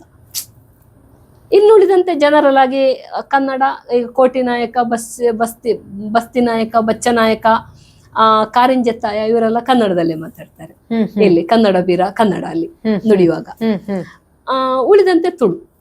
ದೈವಗಳ ಬಗ್ಗೆ, ದೈವಾರಾಧನೆ ಬಗ್ಗೆ ಹಾಗೂ ಅದರ ಉಲ್ಲೇಖಗಳು, ಮತ್ತೆ ಇವಾಗ ಕಾಂತಾರ ಸಿನಿಮಾದಲ್ಲಿ ತೋರಿಸ್ಕೊಟ್ಟಿರುವಂಥ ಉಲ್ಲೇಖಗಳಾಗಿರ್ಬೋದು, ನಮಗೆ ಅದರಿಂದ ಕೂಡ ಎಷ್ಟೊಂದು ಲಿಂಕ್ ಸಿಕ್ತು. ಇವಾಗ ಮೇಡಮ್ ಅವ್ರು ಹೇಳ್ದಂಗೆ ಸುಮಾರು ದೈವಗಳ ಪಟ್ಟಿ, ಅಂದರೆ ಸಾವಿರಾರು, ಅವರೇ ಹೇಳಿದ್ರಲ್ಲ ಅಲ್ಲಿ ಒಂದು ಇನ್ನ ಫುಲ್ ಸ್ಟಾಪ್ ಅಂತ ನಾನು ಇನ್ನ ಇಟ್ಟಿಲ್ಲ, ಇನ್ನ ಮುಂದೆ ಇದೆ ಸಾವಿರಾರು ಅಂತಾನೆ ಅದನ್ನ ನಾವು ಲೆಕ್ಕಕ್ಕೆ ತಗೊಳ್ಳೋದು ಅಂತ. ಅದು ಒಂದು ಸಾಂಖ್ಯ ಒಂದು ಇದಕ್ಕೆ ನಾವು ತಗೋಬೋದೇನೋ. 1253 ಇಷ್ಟು ಪಟ್ಟಿಗಳನ್ನ ಮಾಡಿದ್ದಾರೆ ಅವರ ಇದರಲ್ಲಿ ಬುಕ್ಕಲ್ಲಿ. ನಮಗೆ ಇವತ್ತು ಎಷ್ಟು ಮಾಹಿತಿಗಳು ನಾವು ತಿಳ್ಕೊಂಡಿದ್ದೀವಿ ಅಂತಂದರೆ ನಾವಿನ್ನೂ ಡೈಜೆಸ್ಟ್ ಮಾಡ್ಕೊಳ್ಳೋದಕ್ಕೆ ಸ್ವಲ್ಪ ಟೈಮ್ ತಗೊಳ್ತೀವಿ. ಬಟ್ ಈ ದೈವಾರಾಧನೆ, ಕೋಲ ಹಾಗೂ ಇದರದ ಕಾರ್ಣಿಕದ ಕಲ್ಲು ಎಲ್ಲದರ ಬಗ್ಗೆ ನಮಗೆ ತಿಳಿಸ್ಕೊಟ್ಟಂತಹ ಡಾಕ್ಟರ್ ಲಕ್ಷ್ಮೀಜಿ ಪ್ರಸಾದ್ ಅವರಿಗೆ ಹೃತ್ಪೂರ್ವಕ ಧನ್ಯವಾದಗಳು ಮೇಡಮ್, ಹೃತ್ಪೂರ್ವಕ ಧನ್ಯವಾದಗಳು. ಇನ್ನ ಹೆಂಗಿದೆ ಅಂತಂದರೆ, ನೀವು ಎಷ್ಟು ನಮ್ಗೆ ಇವಾಗ ನೀವು ವಿಚಾರಧಾರೆ ಹರಿಸ್ತಾ ಇದ್ದಂಗೆನೆ ನಾವ್ ಇನ್ನ ಅದನ್ನ ಸವಿಸ್ತಾನೆ ಇರ್ಬೇಕು ಅಂತ ಅನಿಸ್ತಾ ಇವೆ. ಈ ಪುಸ್ತಕದ ಬಗ್ಗೆ ಮಾಹಿತಿ ಬೇಕಿದ್ದವ್ರು ನನ್ನ ನಂಬರ್ ಹಾಕಿ ಖಂಡಿತವಾಗ್ಲೂ 9480516684ಗೆ ಕರೆ ಮಾಡಿ. ಖಂಡಿತವಾಗ್ಲು ಈ ಪುಸ್ತಕನ ಖಂಡಿತವಾಗ್ಲೂ ತಗೊಂಡು ದೈವಗಳ ಬಗ್ಗೆ ಅವರು ಬರ್ದಿರುವಂತ ಮಾಹಿತಿಗಳನ್ನ ನೀವು ಕೂಡ ಸಂಗ್ರಹಿಸಬಹುದು ಅಂತ ಹೇಳ್ತೀನಿ. ನಾನೇನು ಹೇಳುದಂದ್ರೆ, ಮನೆಯಲ್ಲಿ ಕೋಲಾಗ್ತದೆ, ದೈವಸ್ಥಾನ ಊರಲ್ಲಿ ಎಲ್ಲ ಇದೆ. ಅಟ್ಲೀಸ್ಟ್ ಈ ಮಾಹಿತಿಯನ್ನ ಸಂಗ್ರಹಿಸಿಡ್ಲಿಕ್ಕೋಸ್ಕರ ಒಂದು ಪುಸ್ತಕವನ್ನ ತೆಗೆದಿಡಿ, ಮುಂದಿನ ತಲೆಮಾರಿಗೆ ಇಡಿ ಅದನ್ನ ಅಂತ. ಹೌದು, ಕರೆಕ್ಟ್. ನೀವು ಇಡಿ ಅಂತ ನಾನು ಇಡ್ಬೇಕಾಗಿದೆ. ಮುಂದೊಂದು ದಿವಸ ಈ ಪುಸ್ತಕಗಳನ್ನ ನಾನಿರುವಾಗ ಈಗ ಪ್ರಕಟ ಮಾಡ್ತೀನಿ, ಮುಂದೆ ಯಾರು ಮಾಡ್ತಾರೆ? ಈಗ ಚಿನ್ನಪ್ಪ ಗೌಡ್ರ ಪುಸ್ತಕ, ವಿವೇಕರೈಗಳ ಪುಸ್ತಕ ಎಲ್ಲ ಮಾಡ್ತೀರಿಯಾ? ರಿಟೈರ್ಡ್ ವಿಸಿ, ಅವರಿಗೂ ಇಂಟ್ರೆಸ್ಟ್ ಇಲ್ಲ ಮಾಡ್ಲಿಕ್ಕೆಲ್ಲ. ಪುಸ್ತಕ ಪ್ರಕಟಣೆ ಎಲ್ಲ ಸುಲಭದ್ದಲ್ಲ, ಬಹಳ ಕಷ್ಟ ಆಗ್ತದೆ. ನಾವು ಅನುಭವಿಸ್ತಾ ಇದ್ದೇವಲ್ಲ, ಇದೆಲ್ಲ ದೂರದ ಬೆಟ್ಟ ನುಣ್ಣಗೆ ಅಂತ. ಇದೆಲ್ಲ ಪುಸ್ತಕ ಮಾರಾಟ ಮಾಡಿ ಲಾಭ ಗಳಿಸಿದವರು ಯಾರಿಲ್ಲ, ನಷ್ಟದಲ್ಲಿ ಎಷ್ಟು ಕಡಿಮೆ ಹೆಚ್ಚು ಅಂತ ಮಾತ್ರ ಲೆಕ್ಕಾಚಾರ ಇರುವುದು. ಹಾಗಾಗಿ ಸುಲಭಕ್ಕೆ ಯಾರು ಮಾಡುವವರಿಲ್ಲ. ನಾನು ಇದನ್ನ ನಮ್ಮ ಮುಂದಿನ ತಲೆಮಾರಿಗೆ ತಲುಪಿಸ್ಬೇಕು ಅಂತ ಮಾಡ್ತಾ ಇದ್ದೇನೆ. ಜನ್ನ ಒಂದ್ ಕಡೆ ಹೇಳ್ತೇನೆ, ತನ್ನ ಕೃತಿ ರಚಿಸಿ, ಕಟ್ಟಿಯು ಮೇನೋ ಹೊಸ ಬಾಸಿಂಗಮ ಮುಡಿಯುವ ಭೋಗಿಗಳಿಲ್ಲದೆ ಬಾಡಿಪೋಗದೆ. ನಾನು ಹೊಸ ಬಾಸಿಂಗವನ್ನು ಕಟ್ಟಿದ್ದೇನೆ, ಮುಡಿಯುವ ಭೋಗಿಗಳಿಲ್ಲದರೆ ಬಾಡಿಪೋಗುವುದಿಲ್ಲವೇ? ಹಾಗೆ ನಾನು ಅಧ್ಯಯನ ಮಾಡಿದ್ದೇನೆ 2 ದಶಕಗಳ ಕಾಲ. ಹಗಲು ರಾತ್ರಿ ಊಟ ತಿಂಡಿ ಬಿಟ್ಟು ಅಧ್ಯಯನ ಮಾಡಿದ್ದೇನೆ, ಖರ್ಚು ನನ್ನದನ್ನೇ ಮಾಡಿದ್ದೇನೆ. ನಾನು ಪುಸ್ತಕವನ್ನು ಬರೆದಿದ್ದೇನೆ ಮುಂದಿನ ತಲೆಮಾರಿಗೆ ಉಳಿಬೇಕು ಅಂತ. ಮನೆಯಲ್ಲಿ ಭೂತಕೋಲ ಆಗುವಾಗ 1 ವರ್ಷಕ್ಕೆ 2 ಲಕ್ಷ ಖರ್ಚಾಗ್ತದೆ. ನನ್ನ 1-2 ಸಾವಿರದ ಪುಸ್ತಕ ಹೆಚ್ಚಾಗ್ಲಿಕ್ಕಿಲ್ಲ ನಿಮಗೆ. ನೀವು ಪುಸ್ತಕ ನೋಡಿದ ಮೇಲೆ ಖಂಡಿತವಾಗಿ ಇದರ ಬೆಲೆ ಹೆಚ್ಚಾಗಿದೆ ಅಂತ ಹೇಳುದಿಲ್ಲ. ದೂರ ಕನಿಸ್ಬೋದು. ಪುಸ್ತಕ ಅಂದ್ರೆ 100-200 ರೂಪಾಯಿ ಇದಂತ ಜನರ ತಲೆಯಲ್ಲಿ. ಆದ್ರೆ ಈ ಪುಸ್ತಕ ಹಾಗಲ್ಲ. ನೀವು ನೋಡಿದ್ರೆ ಖಂಡಿತವಾಗಿ ಇದಕ್ಕೆ 2,000 ಕಡಿಮೆ ಆಯ್ತು ಅಂತ ಹೇಳಿದವರಿದ್ದಾರೆ. ಯಾಕಂದ್ರೆ ಕಲರ್ ಪೇಜ್ಗಳಿವೆ, ಆರ್ಟ್ ಪೇಪರ್ಗಳಿವೆ. ಹಾಗಾಗಿ ಅಟ್ಲೀಸ್ಟ್ ಮನೆಯಲ್ಲಿ, ತರವಾಡು ಮನೆಗಳಲ್ಲಿ, ದೈವಸ್ಥಾನಗಳಲ್ಲಿ ಇದನ್ನ ತೆಗ್ದಿರಿಸಿ ಅಂತ ಹೇಳುದು ನನಗೋಸ್ಕರ ಅಲ್ಲ, ನಮ್ಮ ತಲೆಮಾರಿ ಮುಂದಿನ ಜನರೇಷನ್ಗೋಸ್ಕರ.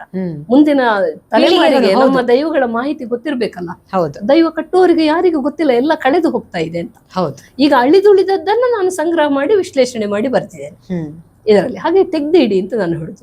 ಹಾಗಾಗಿ ನಿಮ್ಮ ಸ್ನೇಹಿತರಿಗೆ ಎಲ್ಲರಿಗೆ ರೆಫರ್ ಮಾಡಿ, ಇರ್ಲಿ ಅದು ದಾಖಲೆಯಾಗಿ. ಒಂದು ವಿಡಿಯೋನ ಕಂಪ್ಲೀಟ್ ಆಗಿ ನೋಡಿ.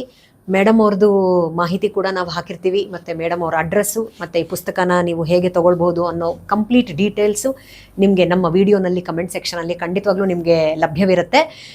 ಹಾಗೆ ಕೂಡ ಮೇಡಮ್ನೂ ಕೂಡ ಕಾಂಟ್ಯಾಕ್ಟ್ ಮಾಡೋದಕ್ಕೆ ಅವ್ರದ್ದು ಕಾಂಟ್ಯಾಕ್ಟ್ ನಂಬರ್ ಕೂಡ ನಾವು ಹಾಕಿರ್ತೀವಿ. ಬಟ್ ಇಷ್ಟು ವಿಚಾರಧಾರೆ, ಇಷ್ಟು ವಿಷಯ ಇನ್ನ ಕೆದಕದಷ್ಟು, ಇನ್ನ ಕೇಳದಷ್ಟು ಬರ್ತಾನೆ ಇರುತ್ತೆ. ನಾವು ಇವತ್ತು ಇಷ್ಟು ಮಾಹಿತಿ, ಅವ್ರಿಗದು ಇಷ್ಟು ನಮಗೆ ಸಮುದ್ರ ಗಾತ್ರದಷ್ಟು ಅಂತ ನನಗನ್ನಿಸ್ತಾ ಇದೆ. ಇನ್ನಷ್ಟು ವಿಷಯಗಳಿದೆ. ಮೇಡಮ್ನ ಇನ್ನೊಮ್ಮೆ ನಾನು ಖಂಡಿತವಾಗ್ಲೂ ಕರೆಸ್ತೀನಿ. ಮೇಡಮ್ ಜೊತೆ ಇನ್ನಷ್ಟು ಮಾಹಿತಿಗಳನ್ನ ಕೂತ್ಕೊಂಡು ನಾವು ಡಿಸ್ಕಸ್ ಮಾಡ್ತೀವಿ. ಸೊ ಅವ್ರು ಇನ್ನೂ ನಮಗೆ ಸಾಕಷ್ಟು ಮಾಹಿತಿಗಳನ್ನ ಕೊಡ್ತಾರೆ. ನೆಕ್ಸ್ಟ್ ಇನ್ನೂ ಒಂದು ಎಪಿಸೋಡ್ ಕೂಡ ಮಾಡ್ತೀವಿ. ಸೊ ದಯವಿಟ್ಟು ಸ್ಟೇ ಟ್ಯೂನ್ಡ್, ನೋಡ್ತಾ ಇರಿ ಚಾಯ್ ಪೆ ಚಾಟ್.